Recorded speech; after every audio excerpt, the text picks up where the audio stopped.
लेकिन मुझे सिर्फ दो चीजें बताना है, क्या होता है। एक होता है multitasking, which is also known as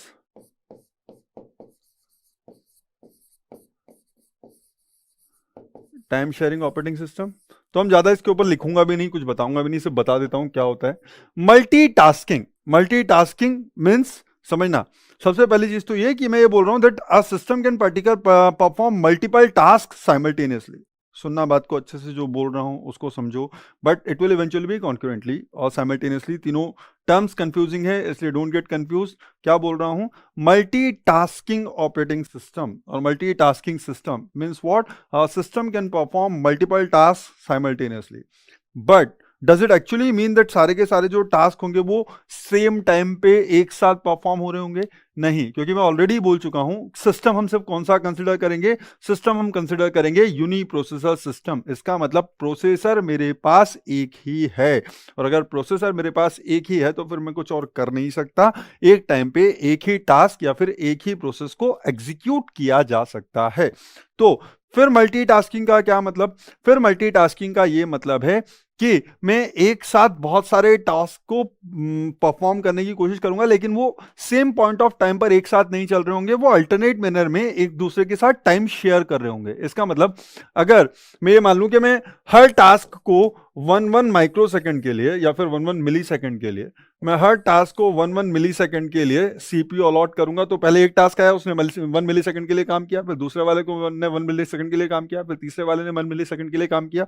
तो इस तरीके से क्या होगा, थोड़ा थोड़ा टाइम हर टास्क को या हर प्रोसेस को मिल रहा होगा। इसका मतलब हर प्रोसेस कुछ ना कुछ रिस्पॉन्स जनरेट कर रही होगी, और इससे यूजर का जो इंटरेक्शन है वो ज्यादा अच्छा हो जाता है। अदरवाइज क्या होगा, अगर एक पूरी की पूरी प्रोसेस कंप्लीट होने देता, उसके बाद दूसरी प्रोसेस को मौका देता, तो कहीं अगर एक लेंथी प्रोसेस आ जाती, तो जब तक उसका काम कंप्लीट नहीं हो जाता, दूसरी प्रोसेस का जो रिस्पॉन्स एक्सपेक्ट कर रहा है यूजर, उसको उसका रिस्पॉन्स ही नहीं मिलता, क्योंकि दूसरी प्रोसेस तो अभी एग्जीक्यूशन के लिए गई ही नहीं, पहली वाली प्रोसेस अपना काम कर रही है। हाँ या ना?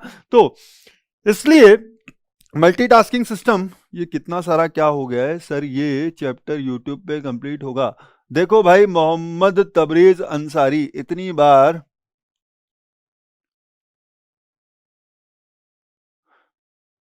वन चैप्टर क्यों पूरा नहीं होगा, कौन सा चैप्टर पूरा नहीं होगा, कुछ कुछ भी लिख देते हो आप लोग। क्या लिखा हुआ है, इतने सारे कमेंट। सर ये चैप्टर यूट्यूब पे कंप्लीट होगा। चैप्टर की बात मत करो, चैप्टर की बात मत करो। सबसे पहले तो मैं आप लोगों को सीधी सीधी बता दूं कि ये जो क्लासेस चल रही हैं, ये प्रतिज्ञा बैच और लाइव वेब क्लास की रेगुलर बैचेस हैं। तो ये टेम्परेली आपको यूट्यूब पर अवेलेबल है ना? तो जब तक ये यूट्यूब पर अवेलेबल हैं, तब तक ये आपको यूट्यूब पर अवेलेबल रहेंगी। कब तक अवेलेबल होंगी, कब कब तक हम इसको यूट्यूब पे प्रोवाइड करेंगे, ये अभी डिसाइड नहीं हुआ है। लेकिन one thing is for sure कि ये पूरा का पूरा कोर्स यूट्यूब पे तो अवेलेबल नहीं होगा। इतना थोड़ा सा आप भी समझने की कोशिश करो। जब तक हम दे पाएंगे तब तक हम इसको यूट्यूब पे प्रोवाइड करेंगे, अदरवाइज पूरा कोर्स यूट्यूब पे अवेलेबल नहीं है। तो अगर आप ये सोच रहे हो कि सर पूरा कोर्स यूट्यूब पे अवेलेबल होगा, नो, है ना? बट टेम्परेली जब तक चीज़ें चल रही हैं तब तक वो यूट्यूब पर अवेलेबल होंगी। वॉलेंटरीली मीन्स, कल की क्लास आज पूछोगे तो कैसे काम चलेगा बेटा? वॉलेंटरीली मतलब अपनी मर्जी से। अगर आप वॉलेंटियर करते हो किसी काम के लिए तो अपनी मर्जी से करते हो ना, कोई फोर्स नहीं कर रहा होता। Volunteer, you self volunteer. ठीक है, चलो।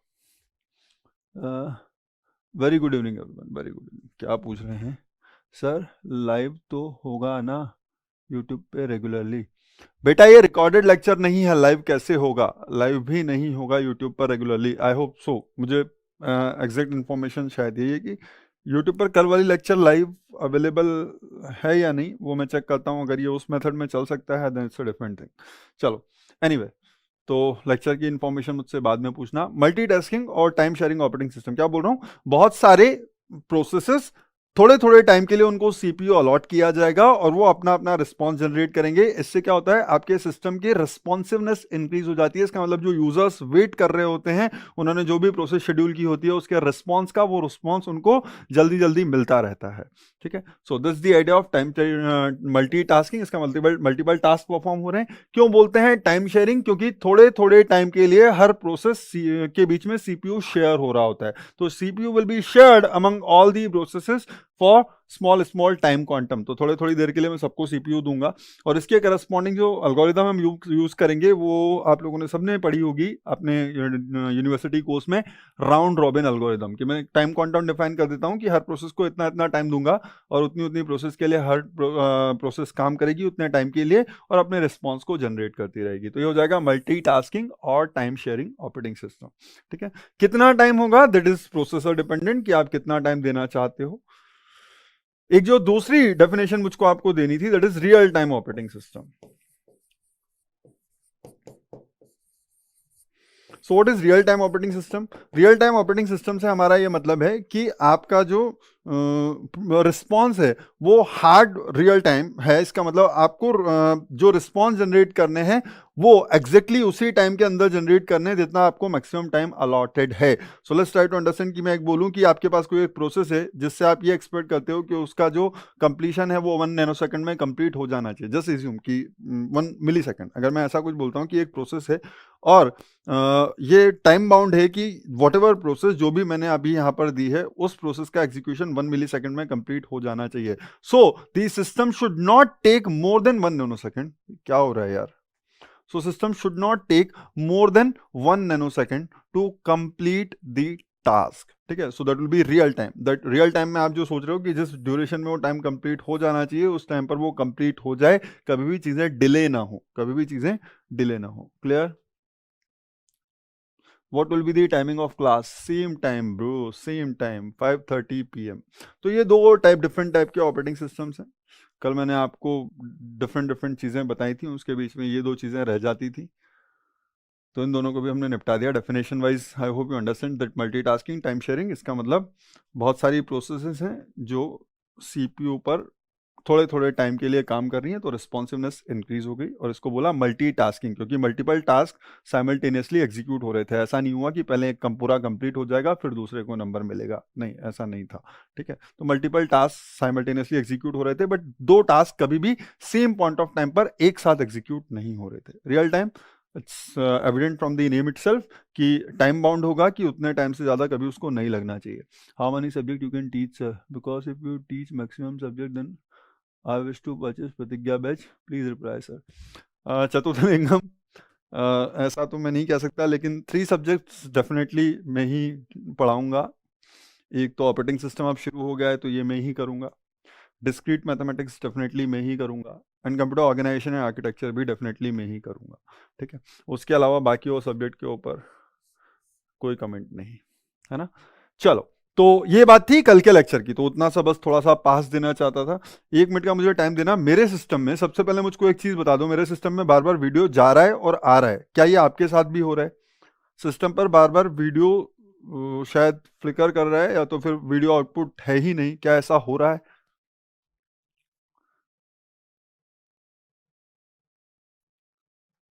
सर मैंने,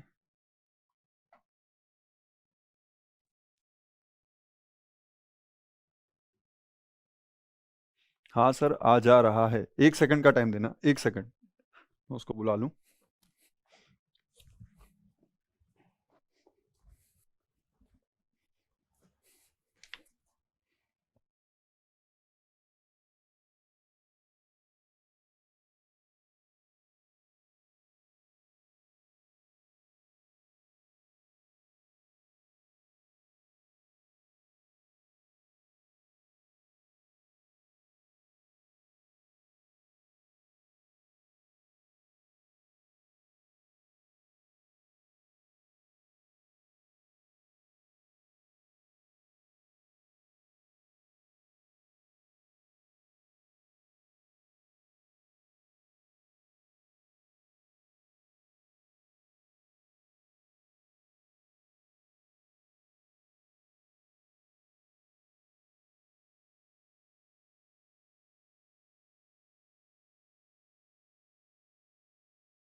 कंटिन्यूअस नहीं है, बार बार जा रहा आ रहा है, तो चेक करो, जाता है और फिर आ जाता है।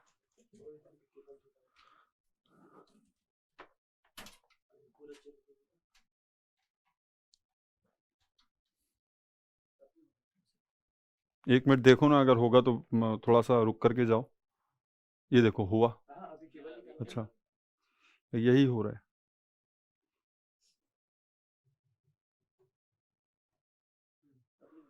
मैं वही बोल रहा हूँ, 1 सेकंड देख के जाना।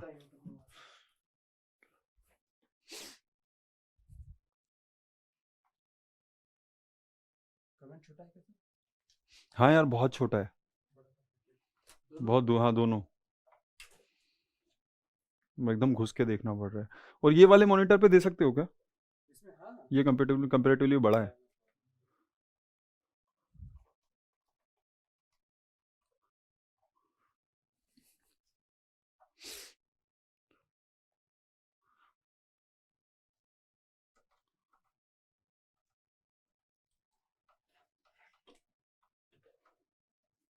फिर गया, वीडियो गया था।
ये ना हो।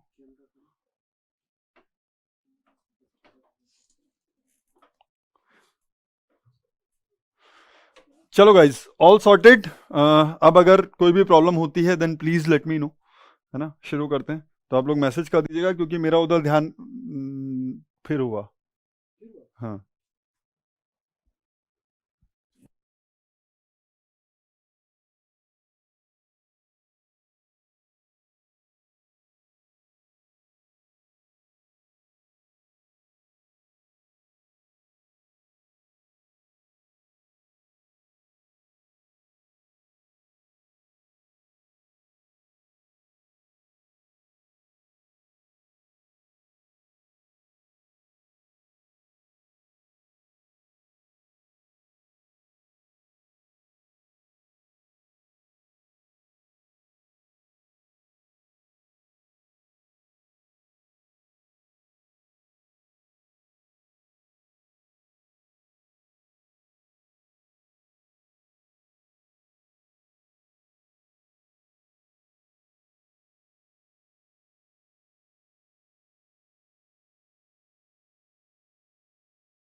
बाबा महाकाल से मैं ये दुआ करता हूँ कि अब ऐसा ना हो। केबल वेबल सब बदल ली है, तो अब सारी चीज़ें सही होनी चाहिए। पता नहीं, कल भी यही हुआ था, कल तो बैटरी ही चली गई थी। यार ऐसा मत करो, शुरुआत शुरुआत में बच्चों के साथ इतना अत्याचार मत करो। चलो लेट्स स्टार्ट। ओके, चलो गाइस, सो देखते हैं। अब नहीं होगा मोस्ट प्रोबेबली, क्योंकि केबल वगैरह सब चेंज हो गई हैं। तो अगर अभी भी हो तो प्लीज़ बता देना, है ना। मुझे कमेंट के अलावा स्क्रीन दिखाई नहीं दे रही है, इसलिए शायद अब मुझे दिखाई नहीं देगा। So we are done with the first thing, that is introduction and background. Now will start with the second chapter of operating system, और the second topic of operating system, that is process management. तो process management में सबसे पहले समझने की बात करते हैं कि भाई ये प्रोसेस क्या चीज है। तो सबको डेफिनेशन पता है सर, क्या प्रोग्राम होता है? आप पढ़ाओ, we will manage. Yes, very good, यही यही जज्बा चाहिए, है ना। चलो, तो सबसे पहले प्रोसेस क्या होती है सर? प्रोग्राम हमको पता है कि हम प्रोग्राम लिखते हैं, हमको लोग प्रोग्रामर बोलते हैं। तो फिर प्रोसेस क्या होती है? बेटा, आप जो प्रोग्राम लिखते हो उस प्रोग्राम को आप लिख करके वो मेमोरी में, कौन सी मेमोरी में? सेकेंडरी मेमोरी में, हार्ड डिस्क में सेव कर देते हो। क्या आपने एक प्रोग्राम लिखा, उस प्रोग्राम को लिख करके आपने हार्ड डिस्क में सेव कर दिया। आपने जो प्रोग्राम लिखा, क्या वो प्रोग्राम हमेशा कंटिन्यूअसली चल रहा होता है? नहीं, ठीक है। तो सिस्टम में बहुत सारे प्रोग्राम है। अगर आप वीएलसी प्लेयर की बात कर रहे हो तो वो अपने आप एक प्रोग्राम, अपने आप में एक प्रोग्राम है। अगर ब्राउजर चल रहा है तो वो अपने आप में एक प्रोग्राम है। तो ऐसी बहुत सारी चीजें हैं जो प्रोग्राम ही है, ठीक है। तो हर पॉइंट ऑफ टाइम पर हर चीज सिस्टम की चल रही हो, इसका मतलब एग्जीक्यूट हो रही हो, ऐसा नहीं है ना। तो वो चीज या फिर वो प्रोग्राम जो किसी पॉइंट ऑफ टाइम पर एग्जीक्यूट हो रहा है या तो फिर एग्जीक्यूशन के लिए रेडी कर दिया गया है, उसको हम बोलते हैं process. So what is a process? Process is nothing but a program under execution. एक प्रोग्राम जो एग्जीक्यूट हो रहा है उसको हम बोलते हैं प्रोसेस। तो सर थोड़ा सा इसके अंदर चेंजेस है, समझना बात को। अब प्रोग्राम अंडर एग्जीक्यूशन, लेकिन मैंने क्या बोला कि एक टाइम पर सीपीयू पर एक ही प्रोग्राम या प्रोसेस एग्जीक्यूट कर सकती है। तो क्या फिर एक टाइम पर एक ही प्रोसेस होगी? नहीं नहीं नहीं। हर वो चीज जो एग्जीक्यूशन के लिए रेडी है, हर वो चीज जो एग्जीक्यूशन के लिए रेडी है वो प्रोसेस है। तो क्या हमेशा प्रोग्राम रेडी स्टेट में होगा? नहीं। इसका मतलब क्या हर चीज प्रोसेस होगी? नहीं। तो बेसिकली हर वो प्रोग्राम जिसका एक इंस्टेंस मेन मेमोरी में अवेलेबल है, हर वो प्रोग्राम जिसका एक इंस्टेंस मेन मेमोरी में अवेलेबल है, वो हो जाएगा प्रोसेस। तो धीमे धीमे आपको सारी चीजें समझ में आ जाएंगी, पर बेसिक डेफिनेशन जो आपने पढ़ी है वो सिंपल सी डेफिनेशन क्या कहती है? आपकी वाली डेफिनेशन कहती है अ प्रोग्राम अंडर एग्जीक्यूशन। क्या? Process what? A program under execution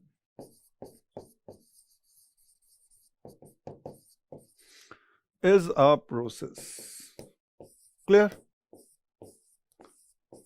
So basically process is nothing but an instance of a program. किसी इंस्टेंस पे प्रोग्राम की जो स्टेटस है वो है कि वो प्रोसेस है, क्योंकि वो एग्जीक्यूट होगी। Clear? So you can also write it as process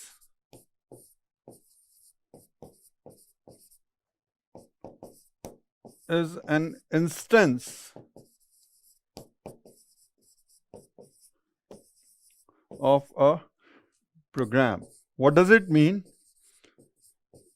कि बिना प्रोग्राम के प्रोसेस एग्जिस्ट नहीं कर सकती। अगर कोई प्रोग्राम ही नहीं था तो प्रोसेस बनेगी ही नहीं।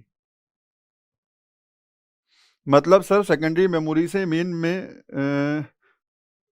मेमोरी में प्रोसेस आना, वो क्रिएशन ऑफ प्रोसेस होगा, उसके बारे में बात करेंगे। तो प्रोग्राम जो आपने बना करके लिख करके सेकेंडरी मेमोरी में डाल दिया है, प्रोसेस जिसको आपने एग्जीक्यूशन के लिए तैयार कर लिया है, इसका मतलब एक प्रोग्राम जिसको आप सेकेंडरी मेमोरी से उठा करके और मेन मेमोरी में लोड कर चुके हो। मेन मेमोरी में लोड करने के बाद कहानी क्या है? मेन मेमोरी में लोड करने के बाद एक प्रोग्राम जो अब प्रोसेस बन चुका है वो बहुत सारी स्टेट्स में रह सकता है। तो वो अलग अलग स्टेट में होगा, लेकिन if a program has been loaded into the main memory it has become a process. क्या बन गया? वो प्रोसेस बन गया। So a process is nothing but an instance of a program. तो आपका जो प्रोसेस है वो कभी भी प्रोग्राम के बिना नहीं है। प्रोग्राम ही फ्यूचर में जाकर के किसी पर्टिकुलर सिचुएशन में प्रोसेस बना होगा। एक प्रोग्राम के बिना प्रोसेस एग्जिस्ट नहीं कर सकती। So you can actually write it like that is process can not exist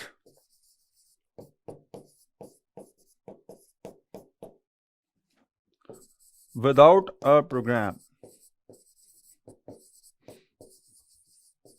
तो एक प्रोग्राम ही हमारा वो चीज है जो फ्यूचर में आगे जाकर के क्या बनेगा? प्रोसेस बनेगा। चलो ये भी बेसिक डेफिनेशन थी। और क्या बोल सकते हैं sir?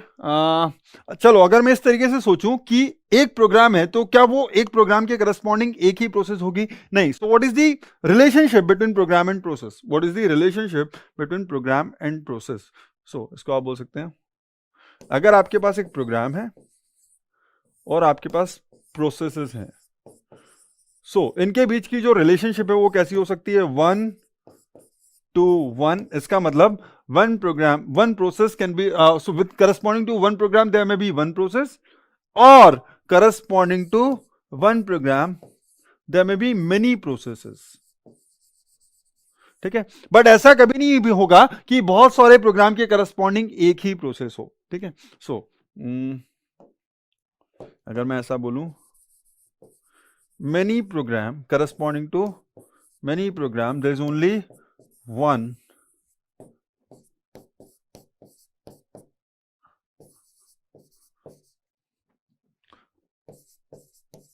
Not correct. So corresponding to one program, there may be one process. Corresponding to one program, there may be many processes. But corresponding to multiple programs, there cannot be a single process. Got the idea? So this is the cardinality. One to many and one to one, but many to one is not allowed. Correct. Right. So that's it. अब आगे चलते हैं. ये हो गया programme और process के बीच की रिलेशनशिप की कैसे होगा. एक प्रोग्राम जाकर के एक प्रोसेस बनाएगा, या तो एक प्रोग्राम के करस्पॉन्डिंग फ्यूचर में जाकर के बहुत सारी प्रोसेस बनेंगी, बट मल्टीपल प्रोग्राम के करस्पॉन्डिंग जाकर के एक सिंगल यूनिक प्रोसेस बने, ऐसा नहीं होगा.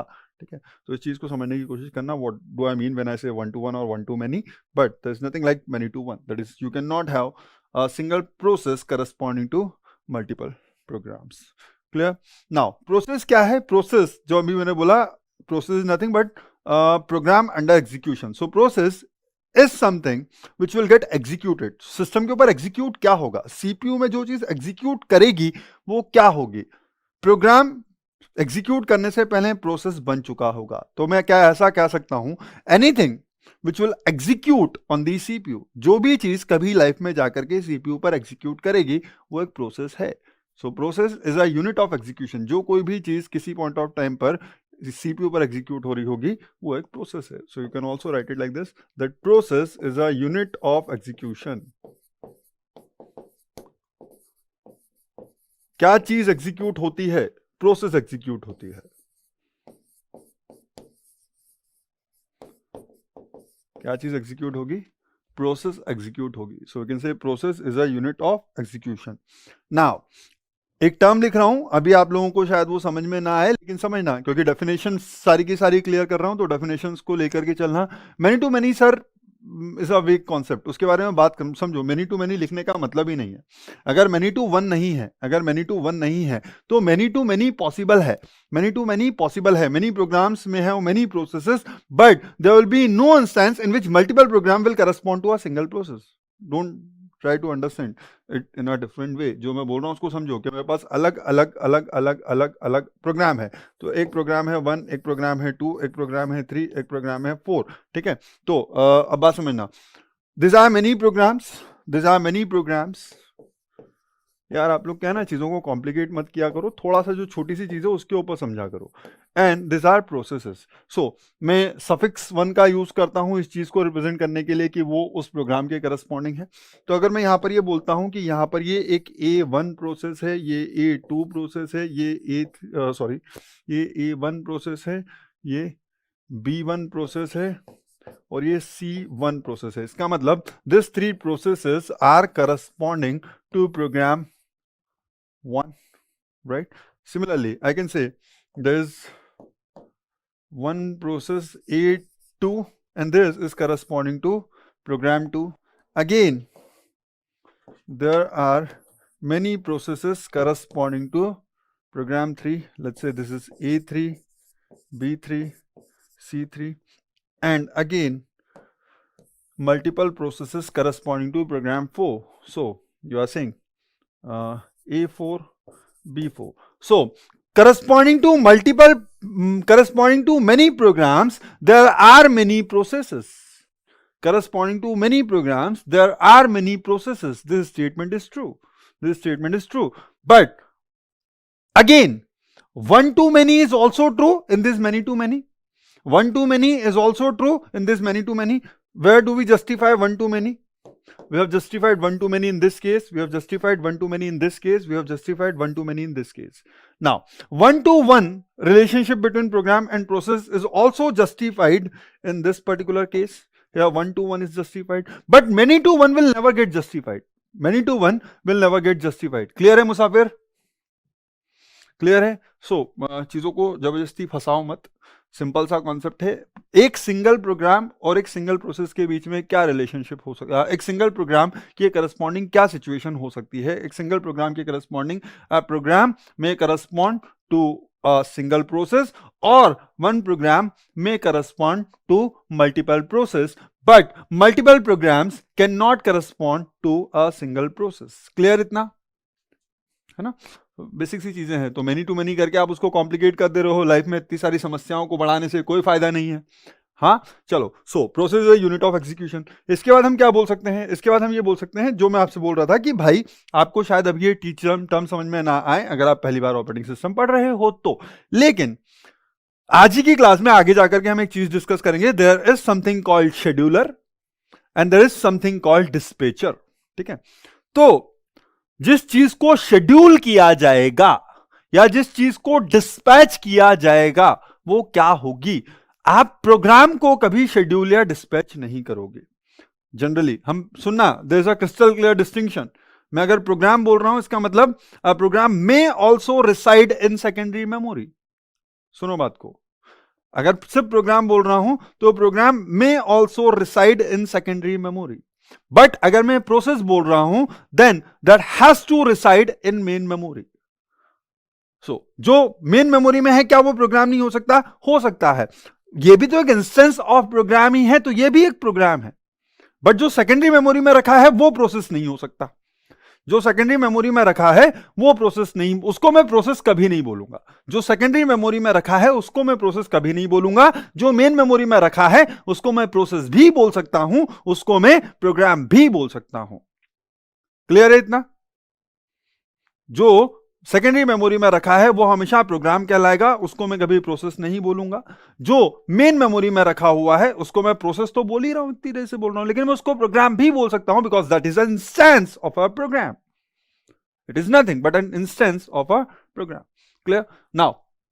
तो अगर मैं प्रोग्राम बोल रहा हूं तो उस चीज को थोड़ा सा हटना, बट जिस चीज को शेड्यूल किया जाएगा या जिस चीज को डिस्पैच किया जाएगा it has to be a process. इसका मतलब जिस चीज को आप शेड्यूल कर रहे हो या डिस्पैच कर रहे हो it must be present in the main memory.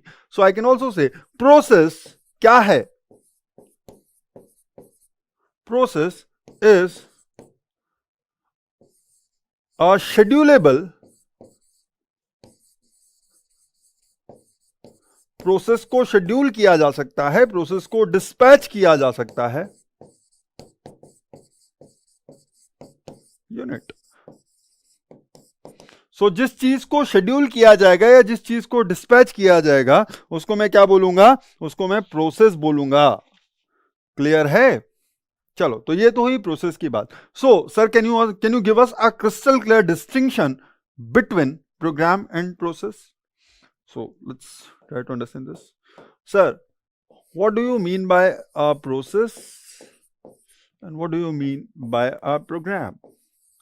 So if I say process तो क्या बोला?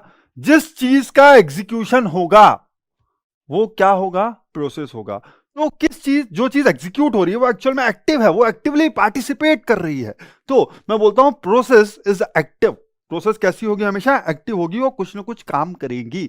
लेकिन प्रोग्राम क्या, किस चीज को हम प्रोग्राम बोलना चाहते हैं? जो सेकेंडरी मेमोरी में रखा हुआ है। तो वो सेकेंडरी मेमोरी में रखा हुआ लड्डू दे रहा है, उसका कोई काम नहीं है, उससे हम वो कोई चीज प्रोड्यूस करके दे ही नहीं रहा, उसे वहां रखा हुआ है, वो वहां पे सो रहा है, आराम से पैसिव है, सो रहा है। जीवन में कोई कष्ट नहीं है, जब तक मुझको उठा करके और प्रोसेस नहीं बनाओगे मैं कोई काम नहीं करूंगा, मैं पैसिव हूं। ठीक है, तो मैं बोल सकता हूं प्रोसेस इज एक्टिव।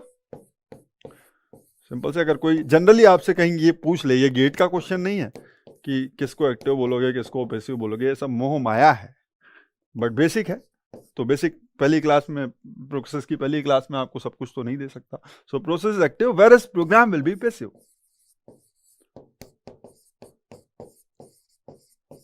सो रहा है, ये सोया हुआ आदमी है, ये जीवन में कुछ नहीं कर सकता, ये बहुत कुछ कर सकती है, ये प्रोसेस है। ठीक है, चलो अब दूसरी चीज, अगर मैंने किसी चीज को प्रोसेस बना दिया है तो उसको एग्जीक्यूट किया जाएगा, इसका मतलब वो हमेशा कहां अवेलेबल होगी?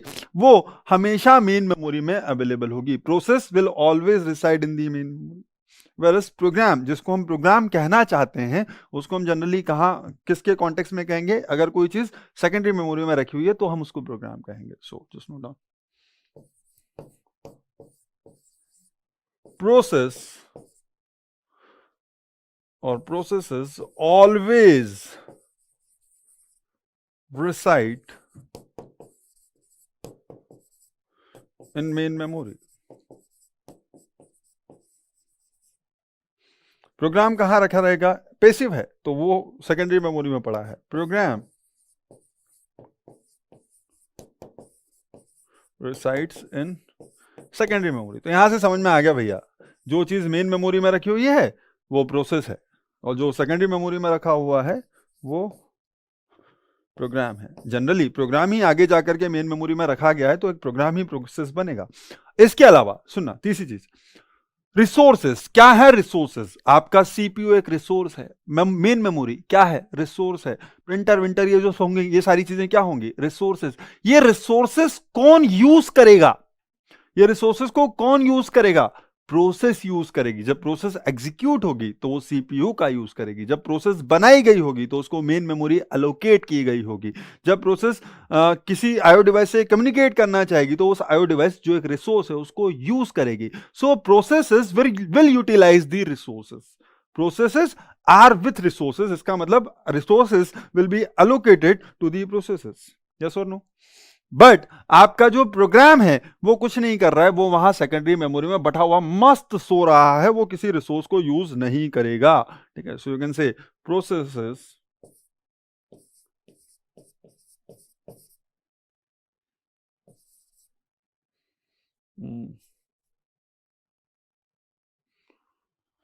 और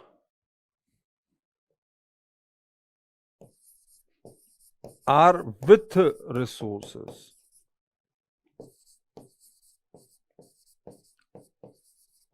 What does it mean? Resources are used by process.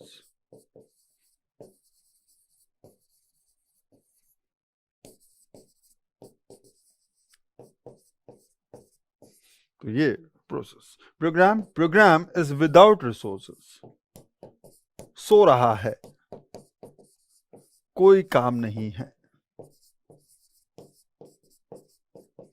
ठीक है, तो ये बेसिक सी डेफिनेशन, अगर कोई मुझसे डेफिनेशन के पॉइंट ऑफ व्यू से पूछे what is process, what is program, किस टाइप की रिलेशनशिप होगी प्रोसेस और प्रोग्राम के बीच में, तो ये सिंपल सा डिस्टिंक्शन है। ये वो डेफिनेशन है जो यूनिवर्सिटी में लिखने के काम की है या तो फिर कॉपी भरने के काम की है ना। चलो दैट्स इट, ये उस पर्पज से था। लेकिन अब चलते हैं थोड़ा सा इंपॉर्टेंट चीज पे, कि मैं being an computer science engineer, being a developer, being a designer, process को कैसे विजुलाइज करूं। ठीक है, so you can visualise the process like a data structure. समझना, डेटा स्ट्रक्चर में क्या होता है, हर डेटा स्ट्रक्चर के या फिर हर एडीटी के अपने कुछ एट्रीब्यूट्स होते हैं। एक डेटा स्ट्रक्चर डिफरेंट स्टेट्स में हो सकता है, आप उसके ऊपर डिफरेंट ऑपरेशंस परफॉर्म कर सकते हो। तो इसी तरीके से प्रोसेस को भी आप उस तरीके से विजुलाइज कर सकते हो। I am not calling it a data structure, but मैं बोल रहा हूँ you can actually visualise a process as a data structure which will have certain attributes which can be present in different states and various operations can actually be performed on a process। तो आप बहुत सारी चीजें कर सकते हो process के ऊपर। सो just note down, process, this is the definition which I would like to define as a process. So process has attributes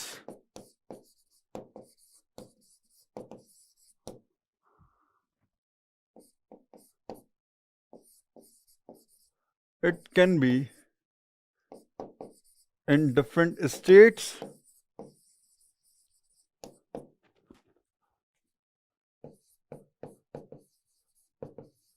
and various operations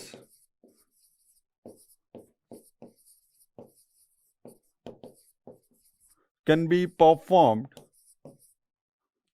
and various operations can be performed on a process.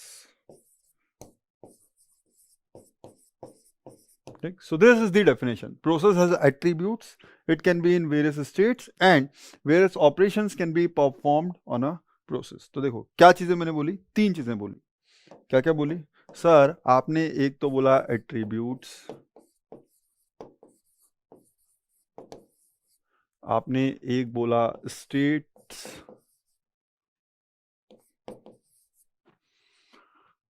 और आपने बोला operation. तो ये चीजें हैं।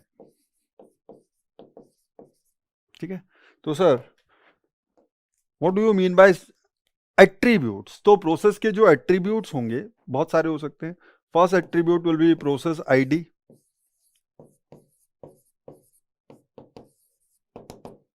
What is process ID? Process ID is nothing but a unique identification number. जैसे आपका roll number होता है, आपका एक रोल नंबर होता है, या तो फिर देख लो हर इंसान का अपना एक आधार नंबर है। तो हर इंसान का आधार नंबर क्या है? उसका एक यूनिक आइडेंटिफिकेशन नंबर। अगर आपके पास वो आधार नंबर है तो आप बता सकते हो कि आप किस इंसान के बारे में बात कर रहे हो, हिंदुस्तान के। ठीक है।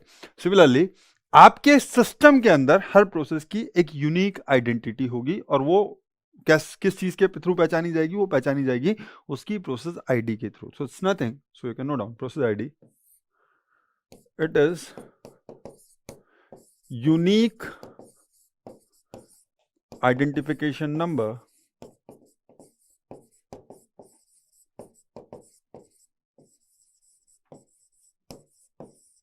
ये कहां से मिला प्रोसेस को? किसने बनाई प्रोसेस? ऑपरेटिंग सिस्टम ने।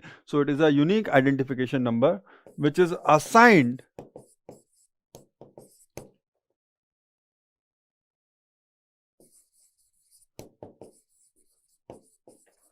by OS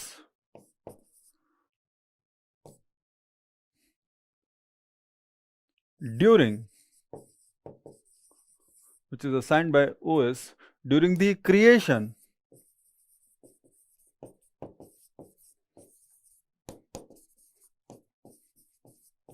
of the process।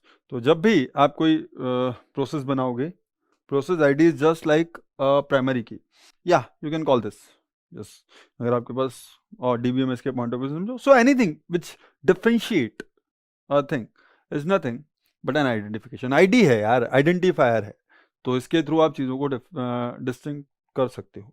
चलो, तो ये हो गई प्रोसेस आईडी। दूसरी चीज जो इसके अंदर होगी वो स्टेट। समझना, हर प्रोसेस की अपनी स्टेट होगी। क्या बोला मैंने? प्रोसेस में be present in the different state, और ये स्टेट्स यहीं से आएंगी, तो इनको भी हम साथ में लिख लेंगे, तो इसके बाद मैं वही डिफाइन कर दूंगा। सो ये क्या डिफाइन करेगा? किसी पर्टिकुलर प्रोसेस के लिए जो स्टेट होगी वो ये बताएगी कि उस पॉइंट ऑफ टाइम पर आपका प्रोसेस किस स्टेट में है। ठीक है। So it defines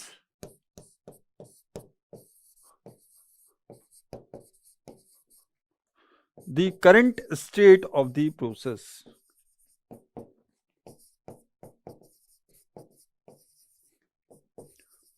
Sir, what are the different states? So वो पहले डिफाइन कर देते हैं कि आपकी प्रोसेस किस किस स्टेट में हो सकती है। तो अगर कोई मुझसे पूछता है what are the different states, so a process may be in different states। First state is what? New। Second is ready, इनको डिफाइन करूंगा मैं। Third running. Fourth waiting state और ब्लॉक्ड स्टेट, और सिंपली वेट और block.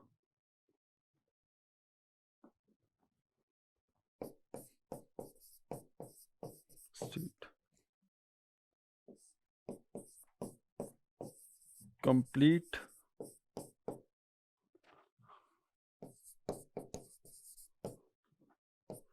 और terminated,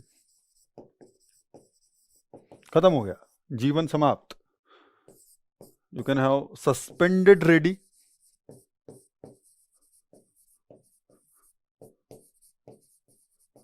समझना, ये थोड़ी दो इंपॉर्टेंट है, बताऊंगा आपको क्या है इनसे related. Suspended ready and suspended wait.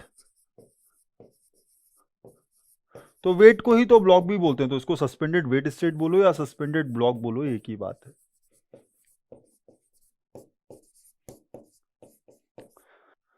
सो आपकी जो प्रोसेस है वो प्रोसेस इन 7 में से किसी एक स्टेट में हो सकती है किसी पॉइंट ऑफ टाइम पर, हाँ या ना?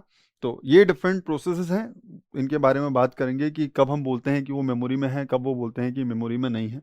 सो this are the different states जिसके अंदर वो हो सकती है। तो किसी पॉइंट ऑफ टाइम पर एट्रीब्यूट, ये उस प्रोसेस का एट्रीब्यूट है, तो उस प्रोसेस की करंट स्टेट क्या है? उस प्रोसेस की करंट स्टेट क्या है ये कौन डिफाइन करेगा? उस प्रोसेस का जो एट्रीब्यूट स्टेट होगा ये डिफाइन करेगा कि उस पॉइंट ऑफ टाइम पर वो प्रोसेस किस स्टेट में है। क्लियर? और क्या, प्रायोरिटी। देखो ये प्रायोरिटी भी during the design time of the process operating system he assign करेगा। दिस इज अ पैरामीटर जो ये डिफाइन करेगा कि इस टास्क की इंपॉर्टेंस कितनी ज्यादा है, ये डिफाइन करेगा इस टास्क की इंपॉर्टेंस कितनी ज्यादा है। So that's another thing, priority भी एक एट्रीब्यूट होगा। इसके अलावा इंपॉर्टेंट समझना, प्रोग्राम काउंटर वैल्यू। हाय हाय, सीपीयू में प्रोग्राम काउंटर कितने होते हैं, सुनना बात को, ये थोड़ा सा अंडरस्टैंड करने के लिए इंपॉर्टेंट है। सीपीयू में प्रोग्राम काउंटर कितने होते हैं? सीपीयू में प्रोग्राम काउंटर तो एक ही होता है। प्रोग्राम काउंटर क्या कंटेन करता है? प्रोग्राम काउंटर कंटेन करता है address of the next instruction, जहां से इंस्ट्रक्शन को फेच करना है और उसको एग्जीक्यूट कर देना है। हाँ या ना? क्या इतना इतना बेसिक प्रोग्राम काउंटर का सबको पता है? क्या इतना बेसिक प्रोग्राम काउंटर का सबका पता है कि आपका जो सीपीयू है, आपका जो सीपीयू है उसमें सिर्फ एक ही प्रोग्राम काउंटर होता है। There is only one program counter in every system, और उस प्रोग्राम काउंटर का सिर्फ एक काम है कि वो उस एड्रेस को स्टोर करता है जिस एड्रेस से आपको मेन मेमोरी से नेक्स्ट इंस्ट्रक्शन को उठाना है और उसको एग्जीक्यूट करना है ना? तो ये जो प्रोग्राम काउंटर वैल्यू है, ये कौन से प्रोग्राम काउंटर की वैल्यू है? क्या ये वही प्रोग्राम काउंटर की बात हो रही है जो उस पॉइंट ऑफ टाइम पर सीपीयू में लगा हुआ है? सुनना बात को, इस चीज को थोड़ा सा समझो। Program counter value for different processes the program counter value में be different. For different processes the program counter value में बी डिफरेंट। सो क्या हमने ये कल ही बोला है that in a multi programming system there may be number of processes present in the memory at the same time? There may be number of processes present in the memory at the same time, and this is your CPU. This is your CPU. इस CPU के अंदर बहुत सारे registers होते हैं। CPU contains what? Registers. इसके अंदर एक कंट्रोल यूनिट होती है और इसके अंदर एक ALU, that is arithmetical logic unit होती है। So this is your CPU. Now, if process P1, so समझना, if process P1 is allocated or is assigned to the CPU और CPU is assigned to process P1, तो process P1 जाएगी, है ना? अब process ये जो रजिस्टर्स हैं, वापस से रिकॉल करने की कोशिश करना, बहुत छोटी छोटी सी चीजें हैं, इसलिए मैं हमेशा बोलता हूं कि दो चीजों को समझना। अगर कुछ चीजें अभी इस पॉइंट ऑफ टाइम पर समझ में नहीं आ रही हैं तो या तो पूछ लेना, या तो फिर वेट करना जब तक आप वो दूसरी चीज को भी पढ़ लो, है ना? और दोनों सब्जेक्ट को पढ़ने के बाद एक बार ओएस को पढ़ने के बाद सीओए को पढ़ो, और जब दोनों सब्जेक्ट पढ़ लो तो सीओए के बाद, अगर आपने पहले ओएस पढ़ा था तो सीओए के बाद वापस से एक बार ओएस को रिवाइज करो, और अगर पहले सीओए पढ़ा था और फिर ओएस पढ़ा था तो फिर ओएस के बाद फिर से एक बार सीओए को रिवाइज करो। दोनों चीजें अकेली पूरी नहीं हो सकती, दोनों चीजें सेपरेटली पूरी नहीं हो पाएगी, ठीक है? तो समझना कहानी। एक प्रोसेस P1 थी, मैंने इस प्रोसेस P1 को सीपीयू को अलोकेट कर दिया, तो ये प्रोसेस P1 क्या करेगी? इस सीपीयू पर एग्जीक्यूट करेगी। सीपीयू के अंदर जो रजिस्टर्स होते हैं वो दो टाइप के रजिस्टर्स होते हैं। याद आता है किसी को? सीपीयू के अंदर दो टाइप के रजिस्टर्स होते हैं। Let's segregate them by this two things. So एक रजिस्टर होते हैं जिनको हम बोलते हैं मैंडेटरी रजिस्टर और स्पेशल पर्पस रजिस्टर। बनाना नहीं है, सिर्फ समझने के लिए है, बनाना नहीं है, इसको सिर्फ समझने के लिए है, बनाना बिल्कुल मत। कुछ होते हैं मैंडेटरी रजिस्टर्स और कुछ होते हैं जनरल पर्पस रजिस्टर्स। तो सर ये मैंडेटरी रजिस्टर जो हर सिस्टम में होने चाहिए, मैंडेटरी रजिस्टर जो हर सिस्टम में होने चाहिए सर, जैसे कि प्रोग्राम काउंटर हर सिस्टम में होना चाहिए सर, इंस्ट्रक्शन रजिस्टर हर सिस्टम में होना चाहिए सर, मेमोरी एड्रेस रजिस्टर हर सिस्टम में होना चाहिए, एंड सो ऑन। तो यहाँ पर ये बहुत सारे मैंडेटरी रजिस्टर्स हैं। इसके अलावा कुछ जनरल पर्पस रजिस्टर्स होते हैं। जनरल पर्पस रजिस्टर, तो इन रजिस्टर्स के अंदर क्या स्टोर किया जाएगा ये प्री डिफाइंड है। ये जो मैंडेटरी रजिस्टर्स हैं या फिर स्पेशल पर्पस, नाम ही है स्पेशल पर्पस रजिस्टर, तो स्पेशल पर्पस रजिस्टर के अंदर क्या स्टोर किया जाएगा ये प्री डिफाइंड है। लेकिन जनरल पर्पस तो नाम से ही पता चलता है, इनका पर्पस जो है वो जनरल है, इनके अंदर आप कुछ भी ला करके डाल सकते हो। तो ये कौन से रजिस्टर होते हैं सर? ये जनरल पर्पस रजिस्टर हमने बहुत सारे देखे हैं। आप जितनी बार प्रोग्रामिंग करते हो उसमें लिख देते हो ना रजिस्टर R1, R2, R3, इस तरीके से जो R1, R2, R3 नाम से लिखे होते हैं जिनका कोई स्पेसिफिक नाम नहीं होता, ये रजिस्टर कैसे रजिस्टर्स हैं? जनरल पर्पस रजिस्टर्स हैं। हाँ या ना? इतना क्लियर सबको कि एक सीपीयू के अंदर रजिस्टर फाइल होगी, उस रजिस्टर फाइल में उस रजिस्टर फाइल में बहुत सारे रजिस्टर्स होंगे, और बेसिकली वो रजिस्टर दो टाइप के होंगे। एक टाइप के रजिस्टर्स होंगे जिनको हम बोलते हैं मैंडेटरी रजिस्टर्स, और दूसरे टाइप के रजिस्टर्स होंगे जिनको हम बोलते हैं जनरल पर्पस रजिस्टर्स। क्लियर है इतना सबको? इतना रिकॉल होता है? अगर आपको ऑलरेडी याद नहीं था तो क्या मेरे बता देने के बाद आपको इतना रिकॉल होता है कि हाँ सर इस टाइप की कुछ चीज देखी तो है और इस टाइप की कुछ चीज देखी तो है? अगर उतना भी है तो मुझे चलेगा। क्या इतना रिकॉल होता है? बोलो बोलो बोलो।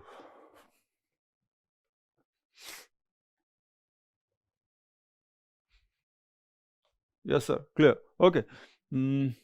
आधे ही बोल रहे हैं। आधे लोग सो गए क्या बेटा? यार सबसे पहले तो कह रहा मैं पहले ही बोल चुका हूँ, क्लास में रहा करो तो ही मजा आएगा। इधर उधर जाओगे मजा नहीं आएगा, पढ़ नहीं पाओगे। सुनना, अब इस प्रोसेस P1 को सीपीयू के ऊपर एग्जीक्यूट किया, सीपीयू एग्जीक्यूट कर रहा था, प्रोसेस P1 एग्जीक्यूट कर रही थी। लेट्स एज्यूम अभी सी अभी ये जो सीपीयू है किसको एग्जीक्यूट कर रहा है? प्रोसेस P1 को।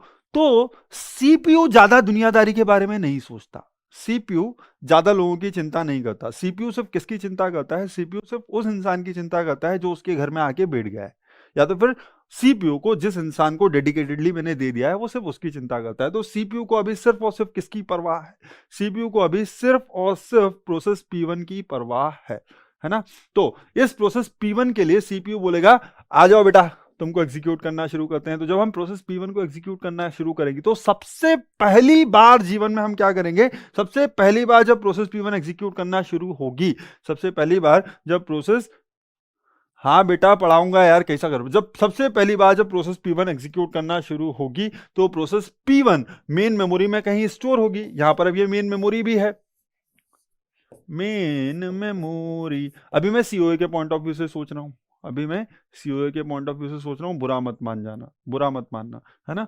तो प्रोसेस P1 मेन मेमोरी में कहीं ना कहीं स्टोर होना शुरू हुई होगी। तो ये है आपकी प्रोसेस P1 और ये है इसका एड्रेस 1, और लेट्स सी एड्रेस 1, यस ये इसका एड्रेस 1, इसके सेकंड वर्ड, इसके सेकंड इंस्ट्रक्शन का एड्रेस है एड्रेस 2 एंड सो ऑन।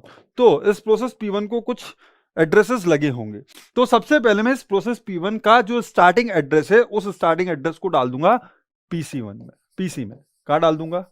इस पीसी में डाल दूंगा। अब क्या होगा, जैसे ही इसका एग्जीक्यूशन स्टार्ट होगा तो सबसे पहले मैं एड्रेस 1 से एक इंस्ट्रक्शन को फेच करके लाऊंगा, एड्रेस 1 को एक इंस्ट्रक्शन को फेच करके लाऊंगा, उसको इंस्ट्रक्शन रजिस्टर में डालूंगा, उसको एग्जीक्यूट करूंगा। तो एड्रेस 1 पे जो इंस्ट्रक्शन रखा हुआ था उसका काम हो गया, उसका काम तमाम। अब क्या, पहला इंस्ट्रक्शन एग्जीक्यूट कर लिया तो अब क्या करोगे? सेकंड इंस्ट्रक्शन को लेकर के आओ। तो ये जो प्रोग्राम काउंटर है, सुनना अच्छे से, ये जो प्रोग्राम काउंटर है ये बहुत इंटेलिजेंट है। ये कैसा है? ये एक इसके पास जो एड्रेस है उससे इंस्ट्रक्शन को फेच करके इंस्ट्रक्शन रजिस्टर में डाल देता है और अपने आप की वैल्यू को इंक्रीमेंट कर देता है। क्या कर देता है? पीसी एड्रेस 1, पीसी के अंदर सबसे पहले क्या डाला होगा? सुनना अच्छे से, पीसी के अंदर सबसे पहले एड्रेस 1 डाला होगा। ये एड्रेस 1 पे रखे हुए इंस्ट्रक्शन को फेच करके इंस्ट्रक्शन रजिस्टर को देने के बाद इस एड्रेस 1 को रिप्लेस कर देगा किससे? नेक्स्ट इंस्ट्रक्शन के एड्रेस से, जो बेसिकली मेरे पास है एड्रेस 2, है ना, जहां पर नेक्स्ट इंस्ट्रक्शन रखा हुआ है। तो उस फर्स्ट इंस्ट्रक्शन को एग्जीक्यूट करने के बाद क्या होगा? उस फर्स्ट इंस्ट्रक्शन को एग्जीक्यूट करने के बाद आपका जो प्रोग्राम काउंटर है वो वापस से यूज होगा। इंस्ट्रक्शन एग्जीक्यूशन कंप्लीट, वापस से फेचिंग होगी। तो वापस से फेचिंग कहां से होगी? एड्रेस 2 से। तो आपका जो फेच साइकिल है उसके अंदर आप एड्रेस 2 से एक इंस्ट्रक्शन को फेच करोगे और उसको फेच करने के बाद क्या प्रोग्राम काउंटर की वैल्यू कर दोगे? एड्रेस 3। क्या कर दोगे? एड्रेस 3। नाउ अब उसके बाद ये जो एड्रेस 2 पे रखा हुआ इंस्ट्रक्शन था ये भी एग्जीक्यूट हो गया, तो ये भी एग्जीक्यूट हो गया, ये भी एग्जीक्यूट हो गया। लेकिन अभी जो आगे वाले इंस्ट्रक्शन थे उनके बारे में कुछ नहीं हुआ है। तो अभी प्रोग्राम काउंटर किस इंस्ट्रक्शन का एड्रेस रखा हुआ है? इस वाली साइकिल पर। इसका मतलब यहां पर ये जो एड्रेस, यहां पर ये जो इंस्ट्रक्शन दिख रहा है इसका एड्रेस है प्रोग्राम काउंटर के पास। सुनना, प्रोग्राम काउंटर के पास इसका एड्रेस है। लेकिन लेकिन लेकिन लेकिन जीवन में प्रीएम्प्टिव मल्टी प्रोग्रामिंग भी तो एक चीज है। क्या है यार?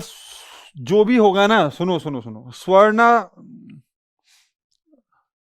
सरदार, कंटिन्यूअस मेमोरी एलोकेशन नहीं होती, कंटिन्यूअस मेमोरी एलोकेशन नहीं होती। लेकिन एक और इंपॉर्टेंट चीज है। क्या है? आप बहुत ज्यादा जल्दी बहुत सारी चीजों को समझने की कोशिश करते हो, बोल रहे हो कि सर कंटिन्यूअस होगी क्या? सुनो चाचा, एक पेज के बराबर तो कंटिन्यूअस स्पेस होगा ही होगा। अभी मैं उस बारे में नहीं जाऊंगा, नहीं तो सब रायता फैल जाएगा। बहुत सारा रायता है, धीमे धीमे सारा समेट के और उसको जिस स्लॉट में होना चाहिए उस स्लॉट में रख दूंगा। एक्चुअल में क्या है, कंटिन्यूअस मेमोरी एलोकेशन नहीं होती, लेकिन सीपीयू जो एड्रेस जनरेट करता है वो होते हैं लॉजिकल एड्रेस। इसका मतलब logical address will be corresponding to the address of secondary memory. तो उसके पॉइंट ऑफ व्यू से जो एड्रेस है वो कंटिन्यूअस होगा, उसके पॉइंट ऑफ व्यू से जो एड्रेस है वो कंटिन्यूअस होगा, है ना, है ना। तो ये वाली चीज उसके पॉइंट ऑफ व्यू से एड्रेस कंटिन्यूअस है। एंड मेन मेमोरी में भी एटलीस्ट एक फ्रेम के अंदर जो डेटा आया है, सुनना अच्छे से, एटलीस्ट एक फ्रेम के अंदर जो डेटा आया है वो तो कंटिन्यूअस ही है, वो तो कंटिन्यूअस ही है। अभी नहीं चमकेगा, इसलिए ज्यादा दूर की बातें मत करो। लेकिन अभी मैं जो बोल रहा था वो क्या, कि प्रोसेस P1 सीपीयू के ऊपर एग्जीक्यूट कर रही है, लेकिन ये कभी भी प्रीएम्प्ट हो सकती है या ना। तो जिस पॉइंट ऑफ टाइम पर प्रोसेस P1 अपना ये एड्रेस 2 वाला, इसका मतलब ये वाला जो सेकंड वाला, कलर चेंज कर देता हूं, ये जो सेकंड वाला इंस्ट्रक्शन है, जब इसको प्रोसेस कर रही थी उस टाइम पर इसको इंटरप्ट कर दिया गया कि भाई हो गया तुम्हारा टाइम, तुम हो जाओ प्रीएम्प्ट।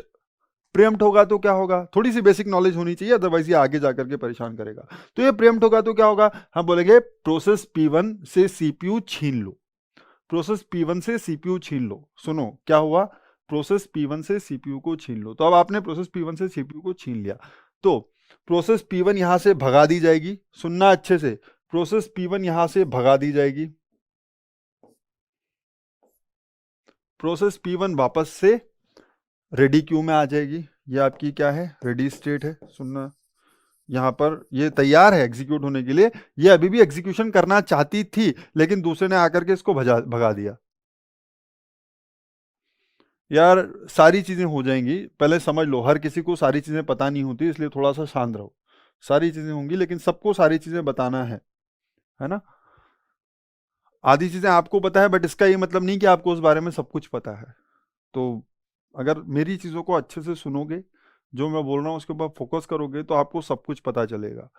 पीसेस में मत जाओ कि आपको थोड़ी सी इंफॉर्मेशन हो सकती है, आपको किसी चीज की थोड़ी सी इंफॉर्मेशन हो सकती है, आपको लग सकता है सर ये तो मुझे पता था, है ना। And I agree and I respect it कि आपको वो चीज पता है, और मैं बोलता हूँ कि सबको वो चीज पता होनी चाहिए। लेकिन अगर मैं ये सोच करके ऐसी जो बेसिक चीजें हैं उनको स्किप करना शुरू कर दूं, तो कुछ ऐसी बेसिक चीजें भी होंगी जो आपको सब कुछ पता था, लेकिन वो कुछ बेसिक चीजें नहीं पता थी, दूसरे लोगों को पता थी। बेसिक बेसिक चीजें ही है ना, और बेसिक चीज ऐसी है कि जो जो चीज बहुत ज्यादा ऑब्वियस होती है ना, वही चीज पे इंसान कभी फोकस नहीं करता, क्योंकि आपको लगता है अरे ये तो बहुत ऑब्वियस है, इसके ऊपर क्या फोकस करना। लेकिन आप कभी कुछ चीजों को मिस कर जाते हो, और दूसरे इंसान के लिए कोई दूसरी चीज ऑब्वियस हो सकती है, और मेरे लिए दोनों चीजें ऑब्वियस है ना। मेरे पॉइंट ऑफ व्यू से, मेरे परसेप्शन से वो दोनों चीजें ऑब्वियस हैं। तो अगर मैं ऐसा मान लूं कि अरे ये तो ऑब्वियस है, ये स्टूडेंट को भी पता होगा, ये ऑब्वियस है, ये स्टूडेंट को भी पता होगा, ठीक है। तो अगर मैं आपका वाला जिस दिन समझाऊंगा जो मेरे लिए ऑब्वियस है और आपके लिए भी ऑब्वियस है, जब मैं समझा रहा हूं आपको, तो आपको लग रहा होगा सर क्या ये ऑब्वियस चीज समझा रहे हो, लेकिन दूसरे स्टूडेंट को क्योंकि वो चीज पता नहीं थी, तो उसके लिए वो उतना ऑब्वियस नहीं है, ठीक है। जिस दिन मैं दूसरी चीज की बात करूंगा, तो वो उस स्टूडेंट को पता होगी, लेकिन आपको नहीं पता होगी, तो दूसरे दिन उसको लगेगा सर ये तो बहुत ऑब्वियस है, ये क्यों पढ़ा रहे हो, तो उसको उस दिन मैं बुरा लगूंगा। लेकिन उस दिन आपको बहुत अच्छा लगेगा, हाँ सर ये मुझे नहीं पता था, आपने बता दिया। Getting the idea. तो इसलिए मैं कुछ भी स्किप नहीं कर सकता, जो चीजें कॉन्सेप्चुअल है वो चीजें कॉन्सेप्चुअल रहेंगी, और उनको मैं बेसिक से स्टार्ट करके और आपके दिमाग में बिठाऊंगा, ताकि बाद में जाकर के आप कोई गलत दरवाजा ना खटखटाओ। तो अगर आपको कोई चीज आती है, it's too good, and there is no harm in learning the same thing repeatedly, but just make sure that you do not miss a thing which you didn't know already, ठीक है। so that's the idea. so process P1 क्या ये story था। अब क्या हुआ, process P1 के बाद मैंने CPU किसको दे दिया, प्रोसेस P2 को दे दिया। अब सुनना, यही तो ब्यूटी है, यही तो ब्यूटी है। जिस दिन प्रोसेस P2 को CPU मिला, प्रोसेस P2 का एग्जीक्यूशन क्या इसी एड्रेस से होना है। अभी करंट वैल्यू प्रोग्राम काउंटर की आपके पॉइंट ऑफ व्यू से प्रोग्राम काउंटर में क्या वैल्यू रखी हुई है, आपके पॉइंट ऑफ व्यू से प्रोग्राम काउंटर पे क्या वैल्यू रखी हुई है, जब प्रोसेस P1 को मैंने रेडी स्टेट में डाल दिया है और इस प्रोसेस P2 को मैंने CPU पे ला करके लोड कर दिया है। मैं आपसे सिर्फ इतनी सी चीज पूछ रहा हूं, मैं आपसे एक छोटी सी चीज पूछ रहा हूं। जब मैंने प्रोसेस P1 को CPU से हटा करके, पूरा स्टेटमेंट सुनना कि मैं क्या पूछ रहा हूं, जब मैंने प्रोसेस P1 को CPU से हटा करके वापस से रेडी स्टेट में रख दिया है, और इस नई प्रोसेस P2 को सीपीयू पे ला करके लोड कर दिया है, तो प्रोग्राम काउंटर की वैल्यू क्या होगी? क्या उस पॉइंट ऑफ टाइम पर प्रोग्राम काउंटर की वैल्यू यही एड्रेस 3 होगी? बस इतना बता दो। उस पॉइंट ऑफ टाइम पर क्या प्रोग्राम काउंटर की वैल्यू, सीपीयू के अंदर जो प्रोग्राम काउंटर है, क्या उसकी वैल्यू यही एड्रेस 3 होगी?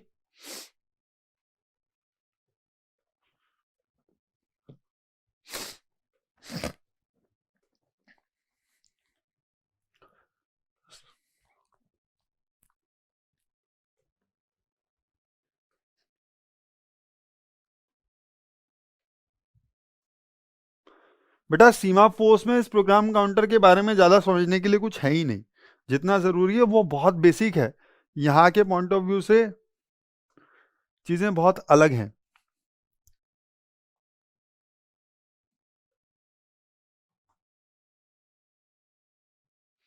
समीर सिंह, अगर आप पॉलिटेक्निक कर रहे हैं तो मतलब उससे मैं क्या इंटरप्रीट करूं? दर इज नो, अगर आप सीएससी से पॉलिटेक्निक कर रहे हो और आपको अगर ओएस पढ़ना है then there is no problem in it, लेकिन अगर कोई और चीज पूछना चाहते हो तो स्पेसिफिक रहो, है ना? इसमें एक इसमें एक सब्जेक्ट है ओएस है, इसको पढ़ सकता हूँ, पढ़ लो। अगर तुम्हारे थोड़े बहुत बेसिक तुमने पढ़े हुए हैं तो पढ़ लो। चलो भैया, अब देखो यहाँ पर बहुत सारे रिस्पॉन्स मैंने देखे, इसलिए मैं बोल रहा था अब जब मैं जवाब दूंगा ना तो आपको चीजें अच्छी लगेंगी। आप लोगों के मैंने रिस्पॉन्स देखे, जितने लोगों ने ये बोला है कि हाँ सर, सुनना, ये इसीलिए बोल रहा था कि जो चीज आपको लगता है बहुत ऑब्वियस है वो चीज उतनी ऑब्वियस हो ये जरूरी नहीं है ना? यही हुआ। प्रोसेस P1 जब एग्जीक्यूट कर रही थी उस पॉइंट ऑफ टाइम पर प्रोग्राम काउंटर की वैल्यू एड्रेस 1 थी शुरुआत में, और जब प्रोसेस P1 एग्जीक्यूट करना छोड़ के गई उस पॉइंट ऑफ टाइम पर प्रोग्राम काउंटर की वैल्यू थी एड्रेस 3। उस टाइम पर प्रोग्राम काउंटर की वैल्यू थी एड्रेस 3, है ना? लेकिन जब मैंने प्रोसेस P2 को इस सीपीयू पे लोड किया, जब मैंने प्रोसेस P2 को इस सीपीयू पे लोड किया, तो जब मैं लोड करता हूं किसी प्रोसेस को, तो मैं क्या करता हूं, जब मैं प्रोसेस को लोड करता हूं तो मैं इसके करस्पॉन्डिंग जो प्रोग्राम काउंटर की वैल्यू होनी चाहिए उस वैल्यू से इस प्रोग्राम काउंटर को चेंज कर देता हूं। सर कैसे पता चला? जिस दिन मैंने इस प्रोसेस, अभी मैं पहली बार ये मान के चल रहा हूं कि ये प्रोसेसेस पहली बार एग्जीक्यूशन के लिए आई हैं, अभी मैं ये मान के चल रहा हूं कि ये प्रोसेसेस पहली बार एग्जीक्यूशन के लिए आई हैं। तो जब पहली बार प्रोसेस P2 को मेन मेमोरी में लाया गया होगा तो प्रोसेस P2 को मेमोरी में किसी स्पेस पे लोड भी तो किया गया होगा। क्या मैंने बोला था कि पहले लोडिंग भी होती है? क्या मैंने ये बोला था प्रोसेसेस लोड भी होती हैं, है ना? तो प्रोसेस लोड भी होती है। तो प्रोसेस P2 को जब क्रिएट किया गया होगा तो पहले तो ये प्रोग्राम था, तो जब इस प्रोसेस P2 को क्रिएट किया गया होगा तो इस प्रोग्राम P2 को प्रोसेस बनाते टाइम किसी ना किसी मेमोरी लोकेशन पर स्टोर किया गया होगा, है ना? और उस मेमोरी लोकेशन का जो स्टार्टिंग एड्रेस होगा वो एड्रेस होगा जहां से, ये जो स्टार्टिंग एड्रेस है ये वो एड्रेस है जहां से इस प्रोसेस P2 के इंस्ट्रक्शन का एग्जीक्यूशन शुरू होना है ना? तो जिस टाइम पे ये प्रोसेस P2 क्रिएट की गई होगी, इसकी प्रोग्राम काउंटर वैल्यू के अंदर, इसकी प्रोग्राम काउंटर वैल्यू के अंदर वो एड्रेस डाला गया होगा, कौन सा? इस जगह का। तो लेट्स अज्यूम कि इस जगह का एड्रेस है एड्रेस x, तो नेक्स्ट इंस्ट्रक्शन का एड्रेस क्या हो जाएगा? Address x+1। क्या हो जाएगा? Address x+1। नेक्स्ट लोकेशन का एड्रेस क्या हो जाएगा? सर नेक्स्ट लोकेशन का एड्रेस हो जाएगा एड्रेस x+2, है ना? तो जब इस प्रोसेस P2 को क्रिएट किया गया होगा, जब इसको मेमोरी में पहली बार लोड किया गया होगा, तब पहली बार प्रोग्राम काउंटर के अंदर वो वैल्यू डाली गई होगी जो इस प्रोसेस P2 के लिए जो स्टार्टिंग इंस्ट्रक्शन का एड्रेस है उसका जो एड्रेस था वो बन जाएगा पीसी की वैल्यू, है ना? तो जब मैंने इस प्रोसेस P2 को सीपीयू पे लोड किया होगा, सुनना अच्छे से, जब मैंने इस प्रोसेस P2 को सीपीयू पे लोड किया होगा तो सीपीयू के अंदर जो प्रोग्राम काउंटर की वैल्यू है, सीपीयू के अंदर जो प्रोग्राम काउंटर की वैल्यू है, उस प्रोग्राम काउंटर को रिप्लेस कर दिया होगा कौन सी वैल्यू से? उस प्रोग्राम काउंटर को रिप्लेस कर दिया होगा उस वैल्यू से जो प्रोसेस P2 की प्रोग्राम काउंटर की वैल्यू है। प्रोसेस P2 की प्रोग्राम काउंटर की वैल्यू मतलब एड्रेस x। तो यहां पर ये पीसी अब चेंज हो जाएगा किससे? एड्रेस x से। सुनना, अब प्रोसेस P2 का एग्जीक्यूशन होगा, बहुत सिंपल सी बात है, प्रोसेस P2 का एग्जीक्यूशन होगा तो उसके टाइम पे वो इस एड्रेस x से सॉरी, इंस्ट्रक्शन को फेच करके लाएगा और उसको एग्जीक्यूट कर देगा। जब फेच करके लाएगा तो program counter auto self increment होता है, ऑटो इंक्रीमेंट होता है, तो इसको फेच करने के बाद एड्रेस एक्स चेंज होकर के क्या हो जाएगा, एड्रेस एक्स प्लस वन। सुनना, क्या हो जाएगा, एड्रेस एक्स प्लस वन, है ना। अभी हो गया एड्रेस एक्स प्लस वन। इस एड्रेस एक्स प्लस वन के बाद ये लेट्स एज्यूम कि एक और इंस्ट्रक्शन को एग्जीक्यूट करता हूं, तो मैंने इस इंस्ट्रक्शन को भी फेच किया एड्रेस एक्स प्लस वन पे। इसका मतलब मैंने दो इंस्ट्रक्शंस को फेच कर लिया है। ये इंस्ट्रक्शन फेच हो गया, ये इंस्ट्रक्शन फेच हो गया। इस इंस्ट्रक्शन को फेच किया और मैं इसको एग्जीक्यूट कर रहा था। जब मैं इसको एग्जीक्यूट कर रहा था, उस पॉइंट ऑफ टाइम पर प्रोग्राम काउंटर की वैल्यू यहां पर क्या थी, उस पॉइंट ऑफ टाइम पर प्रोग्राम काउंटर की वैल्यू यहां पर थी एड्रेस एक्स प्लस टू। क्या इतना सबको क्लियर? उस पॉइंट ऑफ टाइम पर प्रोग्राम काउंटर की यहां पर वैल्यू थी एड्रेस एक्स प्लस टू, है ना। और ये दोनों इंस्ट्रक्शन को एग्जीक्यूट करने के बाद इसका जो टाइम क्वांटम था, अभी अभी बोला था मल्टीटास्किंग ऑपरेटिंग सिस्टम, इसका मतलब ये अपना काम करे तब तक हो सकता है, ये अपना, कुछ भी बोलते हो तुम लोग ये अपना काम कंप्लीट करे, दो इंस्ट्रक्शन एग्जीक्यूट करे, तब तक इसको जो टाइम अलॉट था मान लो वो खत्म हो गया। ये अपना काम कंप्लीट करे और ये दो इंस्ट्रक्शन एग्जीक्यूट करती, तब तक इसका काम, इसका टाइम जो इसको अलॉट था वो खत्म हो गया, है ना। अब क्या होगा, अब लेट्स एज्यूम कि इसका टाइम खत्म हो गया, तो इसको बोलेंगे तुम घर जाओ। इसका टाइम खत्म हो गया तो इसको बोलेंगे कि तुम घर जाओ। तो अब भाई इसको भी घर भेज देते हैं। सुनना, जब प्रोसेस P1 एग्जीक्यूट कर रही थी, तो प्रोसेस P1 के करस्पॉन्डिंग प्रोग्राम काउंटर की वैल्यू हुई थी एड्रेस 3। प्रोसेस P1 के करस्पॉन्डिंग प्रोग्राम काउंटर की वैल्यू हुई थी एड्रेस 3 और प्रोसेस P1 प्रीएम्प्ट हो गई थी। उसके बाद प्रोसेस P2 आई, प्रोसेस P2 की वैल्यू हो पाई थी, प्रोसेस P2 का करस्पॉन्डिंग प्रोग्राम काउंटर की वैल्यू हुई थी एड्रेस x प्लस टू और प्रोसेस P2 प्रीएम्प्ट हो गई। लेट्स एज्यूम, इसका मतलब प्रोसेस P2 को बोला तुम घर जाओ, तो हमने प्रोसेस P2 को वापस से भेज दिया। हमने प्रोसेस P2 को बोला घर जाओ, तो प्रोसेस P2 वापस आ गई, है ना।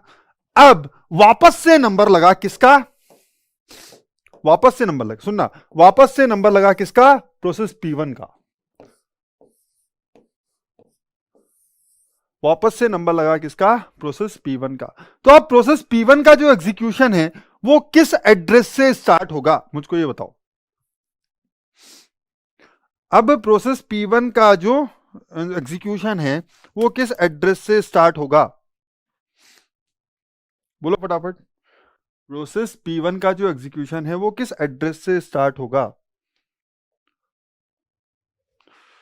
बोलो।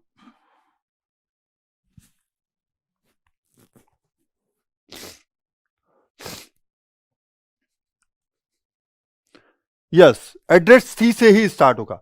बट इंपॉर्टेंट चीज क्या है, सुनना अच्छे से, जो बोल रहा हूं उस चीज को समझना, मैं जो चीज कहने की कोशिश कर रहा हूं उसको थोड़ा सा समझो। एड्रेस 3 की वैल्यू जब थी, उस एड्रेस 3 की वैल्यू जो प्रोग्राम काउंटर में थी, उसको तो जब मैंने प्रोसेस P2 को CPU में लोड किया था, जब मैंने प्रोसेस P2 में CPU को लोड किया था, उस एड्रेस 3 की वैल्यू को चेंज कर दिया था किससे, एड्रेस X से, हाँ या ना। तो जब मैं प्रोसेस P1 को वापस से लेकर के आऊंगा, क्या इस प्रोग्राम काउंटर की वैल्यू ऑटोमेटिकली एड्रेस 3 हो जाएगी, क्या इस प्रोग्राम काउंटर की वैल्यू ऑटोमेटिकली एड्रेस 3 हो जाएगी? नहीं सर, नहीं होगी। इसका मतलब हर प्रोसेस को अपने प्रोग्राम काउंटर की वैल्यू को हमेशा प्रिजर्व करके रखना पड़ेगा।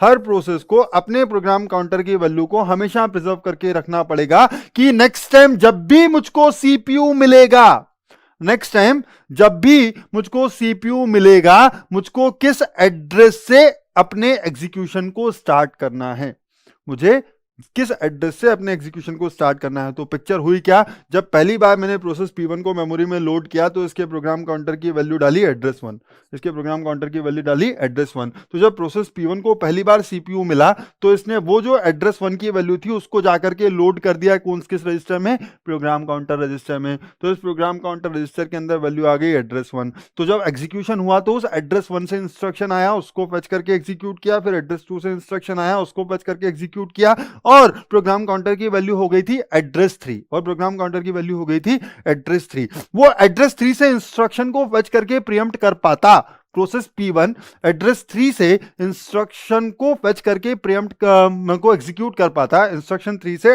इंस्ट्रक्शन को फेच करके एग्जीक्यूट कर पाता, उससे पहले प्रोसेस P1 को कर दिया प्रीएम्प्ट। इसका मतलब उससे सीपीयू छीन लिया। तो जब आपने प्रोसेस P1 से सीपीयू छीना होगा, सुनना अच्छे से, जब आपने प्रोसेस P1 से सीपीयू छीना होगा तो आप इतने निर्दयी नहीं हो कि आप बोलो तुम्हारे डेटा की वाट लगा देंगे नए प्रोसेस के डेटा से। ऐसा नहीं होगा, है ना, ऐसा नहीं होगा। तो हम क्या करेंगे, प्रोसेस P1 जब सीपीयू से प्रीएम्प्ट की जाएगी तो उस पॉइंट ऑफ टाइम पर, सुनना अच्छे से, प्रोसेस P1 जब सीपीयू से प्रीएम्प्ट की जाएगी उस पॉइंट ऑफ टाइम पर प्रोग्राम काउंटर की जो भी वैल्यू होगी, उस पॉइंट ऑफ टाइम पर प्रोग्राम काउंटर की जो भी वैल्यू होगी वो प्रोसेस P1 के करस्पॉन्डिंग जो प्रोग्राम काउंटर की वैल्यू मेंटेन हो रही थी उस मेमोरी स्पेस में स्टोर कर दी जाएगी, उस मेमोरी स्पेस में स्टोर कर दी जाएगी। इसका मतलब हर प्रोसेस कुछ पर्टिकुलर इंफॉर्मेशन को हमेशा स्टोर करके रखेगी, है ना। तो प्रोसेस P1 के पास प्रोग्राम काउंटर की अपनी वैल्यू होगी, प्रोसेस P2 के पास प्रोग्राम काउंटर की अपनी वैल्यू होगी, प्रोसेस P3 के पास प्रोग्राम काउंटर की अपनी वैल्यू होगी। There is only one program counter in the CPU, there is only one program counter in the CPU, but three different processes are having three different program counter values.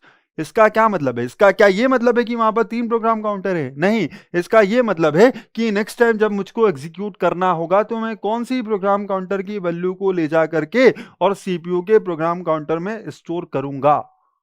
समझे बात को? तो हर process के पास अपनी programme counter की value होगी जो ये डिफाइन करेगी कि जब मुझे सीपीयू अलोकेट किया जाएगा तो मुझे अपना जो एग्जीक्यूशन है वो किस एड्रेस से शुरू करना है।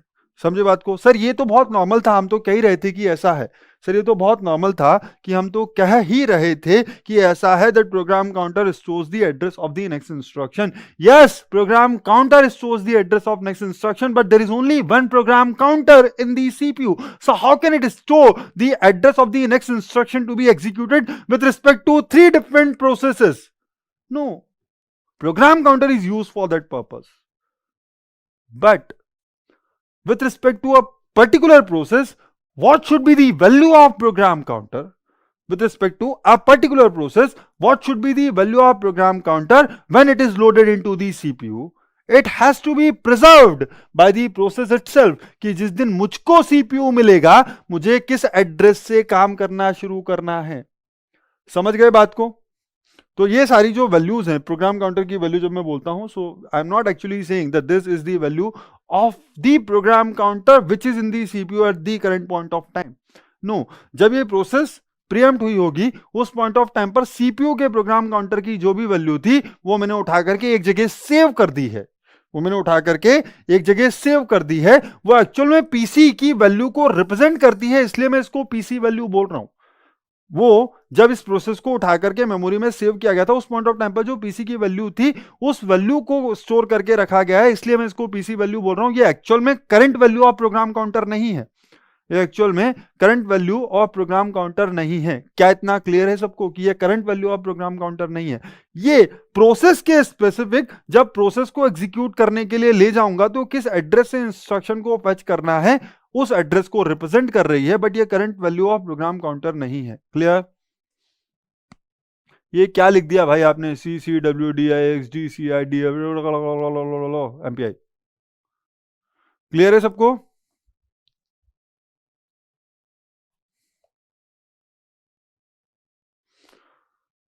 रॉबिन गुजर, ये आप लिख रहे हैं? क्योंकि ये आप नहीं लिख सकते, अगर आप लाइव वेब के स्टूडेंट हैं और अगर आप ये लिख रहे हैं तो कुछ और दिक्कत है, या तो शायद आपके सिस्टम पे आपने किसी और को बिठा दिया है। Clear? I need your response.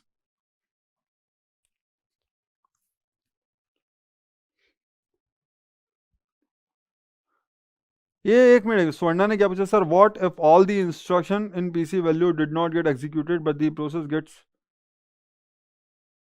Swarna, all the instructions did not get executed, all means what? At a time only one instruction will get executed. तो पहले, हाँ वही मुझे लगा था robin, it's okay.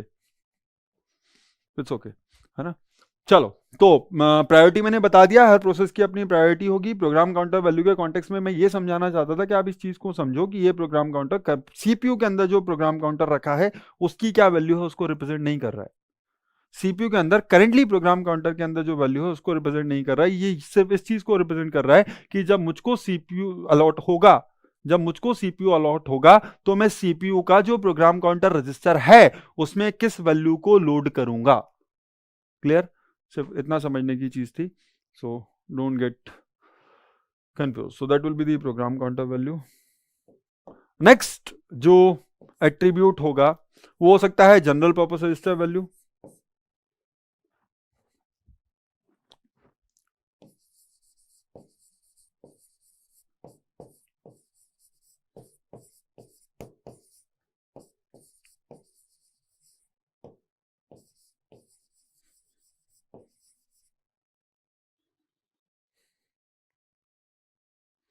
So general purpose register basically are denoted by GPR. General purpose register values, sir ये क्या मतलब, जनरल पर्पस रजिस्टर की वैल्यू से आपका क्या मतलब? सुनना, कहानी को समझने की कोशिश करते हैं, थोड़ा सा इसके ऊपर आ जाते हैं। जब प्रोसेस P1 शेड्यूल की गई होगी तो प्रोसेस P1 ने कुछ कुछ कंप्यूटेशन किए होंगे, प्रोसेस P1 के कुछ इंस्ट्रक्शंस एग्जीक्यूट हुए होंगे। हो सकता है उसने R1 के अंदर कुछ वैल्यू स्टोर की हो, R1 के R2 के अंदर कुछ वैल्यू स्टोर की हो, सुनना, R1 के अंदर कुछ वैल्यू स्टोर की हो, R2 के अंदर कुछ वैल्यू स्टोर की हो, और ये वैल्यूज एड्रेस 2 के एग्जीक्यूशन तक कंप्लीट हो गई हो, है ना। अब जब वो एड्रेस 3 पे रखे हुए इंस्ट्रक्शन को एग्जीक्यूट करेगा, जब वो एड्रेस 3 के ऊपर रखे हुए इंस्ट्रक्शन को एग्जीक्यूट करेगा, तब लेट्स एज्यूम कि वो R1 की उस वैल्यू, R1 और R2 की उस वैल्यू को यूज करना चाहता है, R1 और R2 की उस वैल्यू को यूज करना चाहता है, लेकिन इससे पहले वो एड्रेस 3 पे रखे हुए इंस्ट्रक्शन को एग्जीक्यूट कर पाता, इससे पहले वो एड्रेस 3 पे रखे हुए इंस्ट्रक्शन को एग्जीक्यूट कर पाता, वो प्रीएम्प्ट हो गया, और वो प्रीएम्प्ट हो गया, एक नई प्रोसेस P2 सिस्टम में आ गई, एक नई प्रोसेस P2 सिस्टम में आ गई। जब प्रोसेस P2 सिस्टम में थी तो सीपीयू ने जितना भी ये सारा अवेलेबल था ये सब किसके नाम कर दिया, बोले भाई तुम ही सब कुछ हो, तुम ही देवता हो, मेरे पास जो जो चीजें हैं सब तुम रख लो। तो सीपीयू ने सारी की सारी चीजें हवाले कर दी किसके, प्रोसेस P2 के। प्रोसेस P2 शैतान थी, प्रोसेस P2 ने क्या किया, प्रोसेस P2 ने आकर के ये जो रजिस्टर R1 और R2 की वैल्यू थी इनको चेंज कर दिया। प्रोसेस P2 ने आकर के क्या किया, रजिस्टर R1 और R2 की वैल्यू को आकर के चेंज कर दिया, और उसके बाद प्रोसेस P2 भी प्रीएम्प्ट हो गई, उसके बाद प्रोसेस P2 भी वापस घर वापसी हो गई इसकी, तो प्रोसेस P2 भी वापस आ गया। उसके बाद प्रोसेस P1 को वापस से मौका मिला, उसके बाद प्रोसेस P1 को वापस से मौका मिला, तो प्रोसेस P1 वापस से उठ के आ गई सीपीयू में, सीपीयू ने वापस से बोला जो कुछ मेरा है सब तुम्हारा है, तुम रख लो, ठीक है। तो प्रोसेस P1 को अचानक से याद आया कि अरे मुझको तो R1 और R2 की वैल्यू को यूज करना है जब मैं एड्रेस 3 पे रखे हुए इंस्ट्रक्शन को एग्जीक्यूट करूंगा, हाँ या ना। प्रोसेस P1 को याद आया कि मुझे R1 और R2 की वैल्यू को यूज करना है जब एड्रेस 3 पे रखे हुए इंस्ट्रक्शन को एग्जीक्यूट करूंगा, लेकिन क्या इस पॉइंट ऑफ टाइम पर अगर मैं उनको प्रिजर्व ना करूं, अगर मैं प्रिजर्व नहीं करता, तो क्या इस पॉइंट ऑफ टाइम पर R1 और R2 में वही वैल्यू होती जो प्रोसेस P1 एक्सपेक्ट कर रही होती थी? नहीं, प्रोसेस P1 ने जो वैल्यूज लिखी थी R1 और R2 में, उसका तो गड़बड़ घोटाला करके चला गया है कौन, प्रोसेस P2, लेकिन प्रोसेस P1 को वही वैल्यू चाहिए जो उसने लिखी थी। तो क्या करें, कैसे मिलेगी वही वैल्यू? तो करो ना, थोड़ी सी मेहनत करो। क्या मेहनत करें?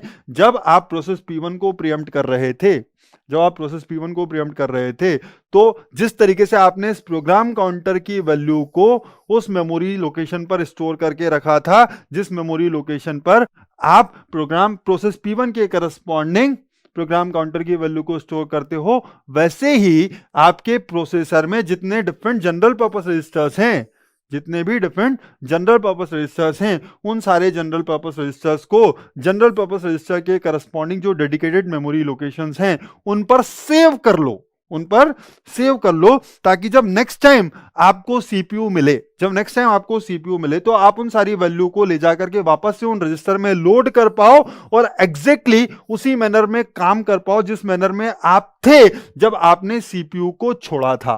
क्लियर हो गया सबको कि आपको जनरल पर्पस रजिस्टर की वैल्यूज को भी स्टोर करके रखना पड़ेगा और प्रोग्राम काउंटर की वैल्यू को भी स्टोर करके रखना पड़ेगा, क्योंकि अगर आपने इन वैल्यूज को स्टोर करके नहीं रखा तो नेक्स्ट टाइम जब आप वापस से सीपीयू के ऊपर काम करने जाओगे तो आप ये कैसे इंश्योर करोगे कि आप उसी सिचुएशन में अपना काम स्टार्ट कर रहे हो जिस सिचुएशन में आप थे जब आपको प्रीएम्प्ट किया गया था।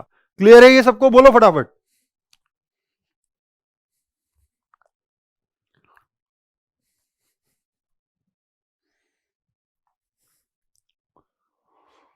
हरे राम।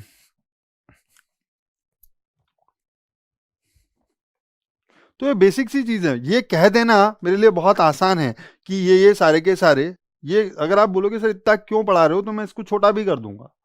अगर कोई मुझसे पूछेगा कि एक सीपीयू में एक प्रोसेस के कौन कौन से एट्रीब्यूट्स होते हैं तो बोल दूंगा प्रोसेस आईडी होती है, उसके अंदर स्टेट होती है, प्रायोरिटी होती है, प्रोग्राम काउंटर की वैल्यू होती है, जनरल पर्पस रजिस्टर की वैल्यू होती है, मेमोरी लिमिट होती है, ये होता है वो होता है। अगली बार आप एक्चुअल में चीजों को विजुलाइज नहीं कर पाओगे, अगर मैं इतना टाइम नहीं लूंगा तो आप चीजों को विजुलाइज नहीं कर पाओगे। इसलिए ये हो सकता है कि आपके लिए बहुत ऑब्वियस हो कि प्रोसेस आईडी क्या है, स्टेट क्या है, प्रायोरिटी क्या है, पीसी वैल्यू क्या है, जनरल पर्पस रजिस्टर की वैल्यूज के अंदर कौन सी वैल्यूज आएंगी। You may know it but you need to understand that why those are important, right? चलो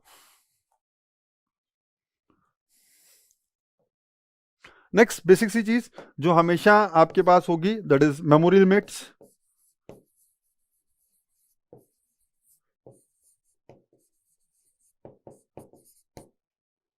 what do you mean by memory limits? Memory limit से हमारा मतलब है जीवन में आपका जो ऑपरेटिंग सिस्टम है आपको एक डेडिकेटेड स्पेस ही अलोकेट करेगा कि भाई ये प्रोसेस P1 के लिए है, ये वाला जो मेमोरी लिमिट है ये प्रोसेस P2 के लिए है। तो अगर ये है कि प्रोसेस P1 के लिए ये वाला स्पेस अलोकेटेड है तो ये आपकी मेमोरी लिमिट है। इसका मतलब आप जो भी एड्रेस जनरेट करोगे वो इससे छोटा नहीं हो सकता, और आप जो भी एड्रेस जनरेट करोगे वो एड्रेस, अरे हटो ना, और वो एड्रेस इस वाले एड्रेस से बड़ा नहीं हो सकता अगर आप प्रोसेस P1 की बात कर रहे हो तो, क्योंकि यही एड्रेसेस हैं जिनको प्रोसेस P1 एक्सेस कर सकता है। कोई भी प्रोसेस किसी दूसरी प्रोसेस के एड्रेस को एक्सेस नहीं कर सकती। सेगमेंटेशन फॉल्ट आती है, सुना है आप लोगों ने कि अगर आप आपको जो मेमोरी लिमिट्स अलोकेटेड हैं, आपको जो मेमोरी स्पेस अलोकेटेड है, अगर आप उसके बियॉन्ड किसी मेमोरी सेल को एक्सेस करने की कोशिश करोगे, सुनना, आपको जो मेमोरी स्पेस अवेलेबल है अगर आप उसके बियॉन्ड किसी मेमोरी लोकेशन को एक्सेस करने की कोशिश करोगे तो सिस्टम उचक के एक फॉल्ट मारता है जिसको हम बोलते हैं सेगमेंटेशन फॉल्ट। हाँ या ना? सुना होगा, सेगमेंटेशन एरर दे देता है वो। हाँ सुना है।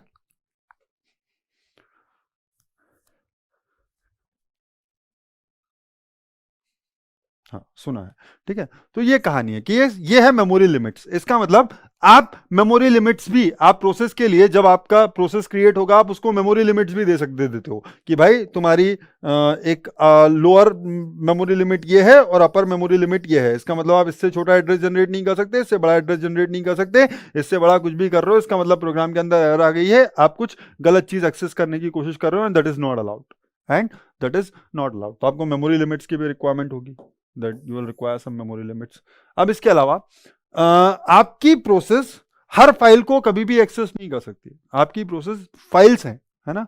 तो अगर मैं फाइल्स के पॉइंट ऑफ व्यू से बोलूं, मैंने आपसे कल बोला था कि रिसोर्सेज हैं। क्या है? रिसोर्सेज हैं, हार्डवेयर रिसोर्सेज हैं एंड सॉफ्टवेयर रिसोर्सेज हैं। यस, तो हार्डवेयर रिसोर्स में तो क्या आ जाएंगे? डिवाइसेज आ जाएंगे, बाकी सारे हार्डवेयर आ जाएंगे। लेकिन फाइल क्या है? एक सॉफ्टवेयर रिसोर्स है, बट वो भी एक रिसोर्स है। तो उसको जब भी रिसोर्स चाहिए होगा तो आपके हाथ बन जाएंगे। अगर आप किसी भी रिसोर्स को यूज करने की कोशिश करोगे then you need to go to the god that is operating system कि भैया मुझको ये वाला रिसोर्स चाहिए। तो अगर आपको फाइल सिस्टम को एक्सेस करना है या किसी डिवाइस को एक्सेस करना है तो आपके लिए कौन कौन सी फाइल्स ओपन है, सुनना बात को, आपके लिए कौन कौन सी फाइल्स ओपन है ये इंफॉर्मेशन भी आपके इसमें कौन स्टोर करेगा? ऑपरेटिंग सिस्टम आपके स्टेट में स्टोर करेगा कि भाई ये फाइल्स हैं जो ओपन है, ये फाइल्स ओपन है। इसका मतलब ये सारी फाइल्स को ये प्रोसेस जब चाहे तब एक्सेस कर सकती है। ये सारी फाइल्स को ये प्रोसेस जब चाहे तब एक्सेस कर सकती है, लेकिन किसी दूसरी फाइल को एक्सेस करने जाएगी तो मैं उचक के इसको भगा दूंगा। समझ गए बात को? तो ये कहानी है। तो मेमोरी लिमिट्स होगी। Similarly you will have list of open files जिनको आपकी प्रोसेस रीड कर सकती है, जिनको एक्सेस कर सकती है, रीड या राइट कर सकती है। List of open files. कि आप किन किन फाइल्स को रीड कर सकते हो, किन किन फाइल्स को रीड करना अलाउड है इस पर्टिकुलर प्रोसेस के लिए। तो ये कुछ एट्रीब्यूट्स हैं, तो ऐसा नहीं है कि सिर्फ यही एट्रीब्यूट्स है, there will be many more attributes, but this are some important attributes, this are some important attributes. Clear?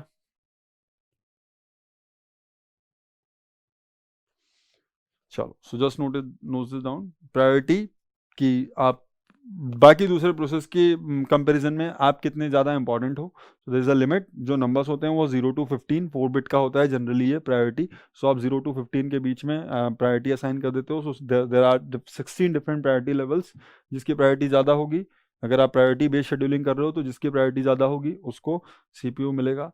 PC value समझा ही दिया, जनरल पर्पस रजिस्टर वैल्यू क्यों स्टोर करना जरूरी है ये भी समझा दिया। तो ये क्यों स्टोर करना जरूरी है, ताकि अगर आपका प्रीएम्पशन हुआ है और फ्यूचर में आप वापस से सीपीयू आपको मिले, तो आप उसी स्टेट से काम करना शुरू कर पाओ जिस स्टेट पे आप थे जब आपको प्रीएम्प्ट किया गया था। मेमोरी लिमिट्स प्रोटेक्शन इंफॉर्मेशन के लिए है कि कोई किसी आपके लिए जो स्पेस अवेलेबल है, आप उसके बाहर जाकर के किसी दूसरी प्रोसेस के स्पेस में कोई छेड़खानी ना करो। इसके करस्पॉन्डिंग हम ये देते हैं memory limits and list of open files, कि कहीं भी कोई भी इनकंसिस्टेंसी ना आए, आप किसी ऐसी फाइल को रीड ना कर लो जो आपके लिए अलाउड नहीं था, जिसकी परमिशन आपके पास नहीं थी, जिसको रीड करने की परमिशन उस यूजर के पास नहीं थी। Actually the idea is this processes are corresponding to the program, programs are developed by the users. तो जिस यूजर को जो परमिशन है, वो जिन फाइल्स को एक्सेस करने की परमिशन है, वो सिर्फ उन्हीं फाइल्स को एक्सेस करेगा, बाकी फाइल्स को एक्सेस नहीं कर सकता। तो दैट्स अ सिंपल स्टफ। तो क्या बोला था हमने, processes will have attributes, so this are some of the attributes, ये होंगे। एंड स्टेट्स, ये सारी की सारी स्टेट्स हैं। सर कौन कौन सी स्टेट्स हैं? सर 7 डिफरेंट स्टेट्स आपने बताई हैं। न्यू स्टेट में हो सकता है, रेडी में हो सकता है, रनिंग में हो सकता है, वेट या ब्लॉक में हो सकता है, टर्मिनेटेड हो सकता है, सस्पेंडेड ब्लॉक हो सकता है, या सस्पेंडेड रेडी हो सकता है। क्लियर? नाउ ऑपरेशंस की अगर मैं बात करूं, that what are the different operation, समझाऊंगा। अभी ये पूरा नहीं हुआ है, बहुत बड़ा टॉपिक है आज का, यही टॉपिक है। ये जो 3 चीजें मैंने बोल दी ना, एट्रीब्यूट, स्टेट्स एंड ऑपरेशन, यही है आज की क्लास, इसके अलावा कुछ नहीं। 10 uses of pointer is needed for access beyond memory limits. Rohan Singh, दुनिया में कोई भी चीज यूज कर लो, दुनिया में कोई भी चीज यूज कर लो, अगर आपको वो एड्रेस स्पेस एक्सेस करना अलाउड नहीं है, तो आप पॉइंटर क्या कुछ भी करके वो एड्रेस स्पेस एक्सेस नहीं कर पाओगे। Pointers are limited to memory limits, pointers are limited to memory limits. आप पॉइंटर के अंदर एड्रेस कैसे डालोगे? आप कभी भी पॉइंटर के एड्रेस को अपडेट कर सकते हो क्या? आप पॉइंटर के एड्रेस को चेंज नहीं कर सकते। एड्रेस आपको अपने हाथ से लिखना अलाउड नहीं है, आप पॉइंटर के एड्रेस को चेंज नहीं कर सकते। आप पॉइंटर के अंदर जो एड्रेस है वो किसी ना किसी वेरिएबल का एड्रेस डालते हो, और वो वेरिएबल आपकी मेमोरी लिमिट में ही असाइन हुआ था। समझ गए बात को? पॉइंटर को आप एड्रेस बाहर से दे देते हो क्या, कि इस पॉइंटर की वैल्यू ये लिख देता हूं? अगर आप पॉइंटर को कभी भी बाहर से वैल्यू असाइन करने की कोशिश करना है, पॉइंटर डिफाइन करना, उसको हेक्साडेसिमल वैल्यूज असाइन करना, और उसके बाद उसको एक्सेस करने की कोशिश करना, वहीं उठ सकते हो और आपको फॉल्ट मार देगा। ठीक है रोहन? क्लियर है? आप पॉइंटर को अगर बाहर से ही कोई वैल्यू असाइन करोगे, और वो वैल्यू जो असाइन हुई, पहली चीज तो वो लेगा नहीं, कुछ प्रोग्रामिंग लैंग्वेज में लेता नहीं है, और अगर वो लेगा, अगर आप ऐसी किसी चीज की बात कर रहे हो जिसके अंदर वो एड्रेसेस ले लेता है, तो अगर वो एड्रेसेस को एक्सेप्ट कर भी लेगा, तो जब वो उसको एक्सेस करने की कोशिश करेगा, तो जिस टाइम पर एक्सेस करना जाएगा, वो ये हमेशा चेक करेगा कि जिस एड्रेस को आप एक्सेस करने की कोशिश कर रहे हो वो आपकी मेमोरी लिमिट में था या नहीं। If you are trying to access the space beyond your limit, then there will be an error, you cannot do anything. Chalo, now operations, third thing is operations.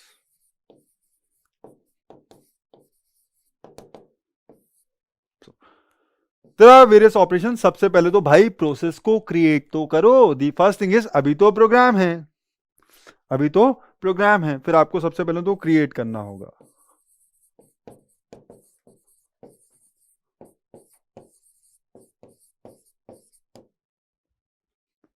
ठीक है, तो आपकी प्रोसेस क्रिएट हो गई। जब ये प्रोसेस क्रिएट हो जाएगी, तो ये कहाँ आएगी?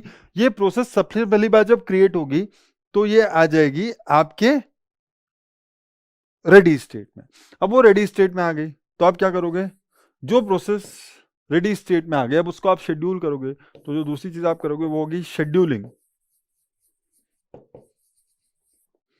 Of process. लिख लो, ये सारी चीजें मैं बहुत अच्छे से क्लियर करूंगा, सो डोंट वरी।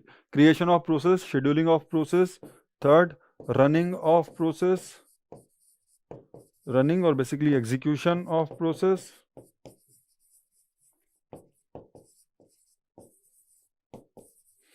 ये कहाँ होगा? एग्जीक्यूशन सिर्फ और सिर्फ सीपीयू पे हो सकता है, तो जब इसको सीपीयू मिला है इसका मतलब ये रन कर रही है, एग्जीक्यूट कर रही है, ठीक है। Then you will block a process, blocking of process,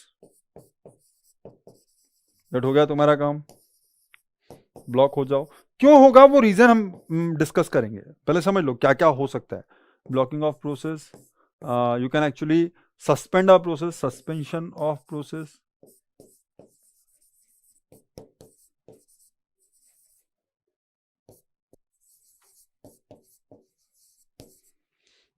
termination complete हो गई तो टर्मिनेट भी तो करोगे, टर्मिनेशन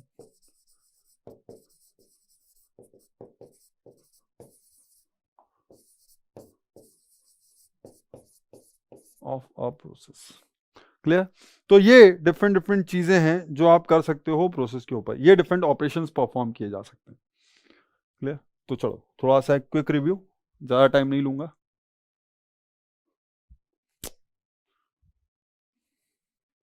क्या क्या बोला हमने? शुरुआत यहां से थी, बाकी सारी बेसिक डेफिनेशन है।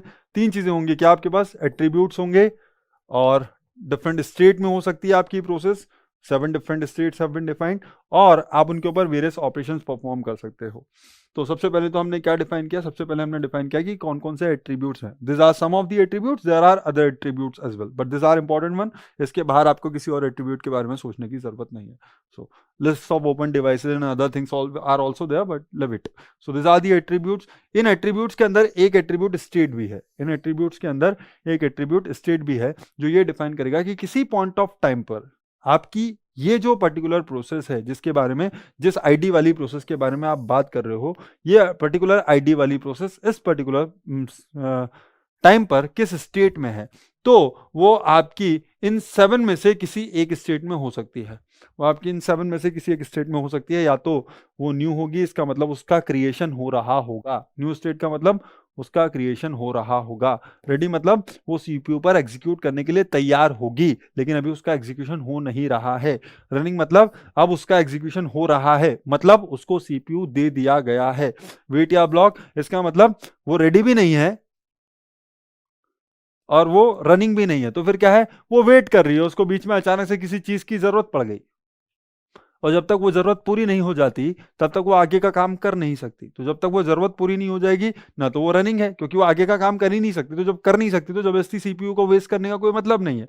और रेडी स्टेट में भी नहीं जा सकती, क्यों? क्योंकि रेडी स्टेट में सिर्फ वही प्रोसेस होंगी जो एग्जीक्यूशन के लिए तैयार है। ये अभी एग्जीक्यूशन के लिए कहां तैयार है? ये जिस चीज के लिए वेट कर रही है, जब तक वो काम कंप्लीट ना हो जाए तब तक तो ये तैयार भी नहीं है। और क्योंकि ये वेट कर रही है इसलिए हम इसको बोलते हैं वेट स्टेट या ब्लॉक स्टेट। अगर कंप्लीट हो गई तो उसको टर्मिनेट कर दो, ठीक है।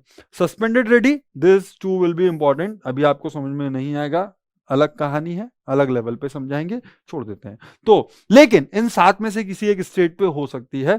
नाउ 7 में से स्टेट चेंज कैसे होगी? स्टेट चेंज होगी because of operation, state change होगी बिकॉज ऑफ ऑपरेशन। तो जब आप प्रोसेस को क्रिएट करोगे, क्रिएट करने की कोशिश कर रहे होंगे, तो आपकी वो प्रोसेस न्यू स्टेट में होगी, वो अभी बनी नहीं है। सुनो, अब प्रोसेस इज बीइंग क्रिएटेड, जब तक वो क्रिएट ना हो जाए क्या वो प्रोसेस बन गई?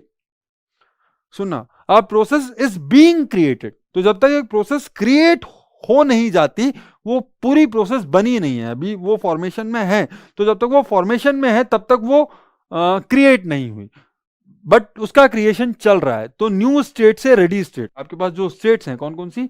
न्यू स्टेट से रेडी स्टेट, न्यू स्टेट से रेडी स्टेट में आना कहलाएगा क्रिएशन। तो न्यू स्टेट में रहोगे जब आपका क्रिएशन हो रहा होगा। जब आप क्रिएट हो जाओगे तो आप न्यू स्टेट से सीधे उछल के आ जाओगे कहां? रेडी स्टेट में। अब जैसे रेडी स्टेट में आ जाओगे तो फिर आप एग्जीक्यूशन के लिए तैयार हो।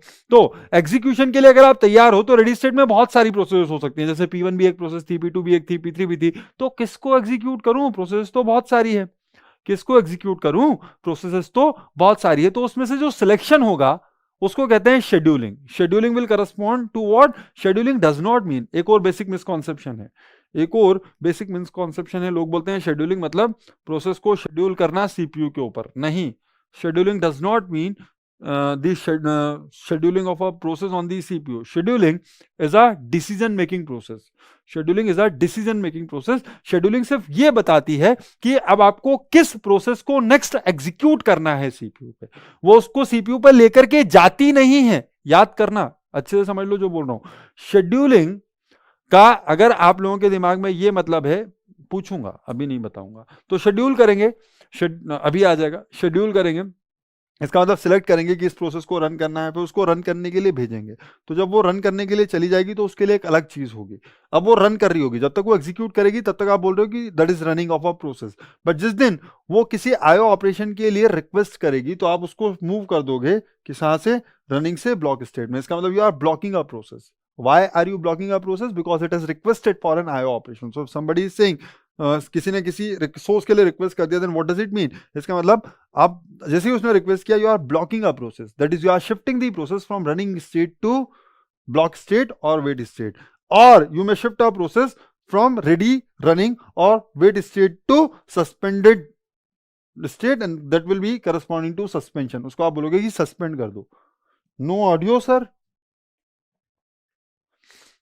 someone is saying no audio sir, is it so? आकाश, किसी और की तरफ से ऐसा कोई मैसेज नहीं आया है, सो आई डोंट थिंक कि ऑडियो की कोई प्रॉब्लम होनी चाहिए, परफेक्टली फाइन। अगर है तो other student should also tell me.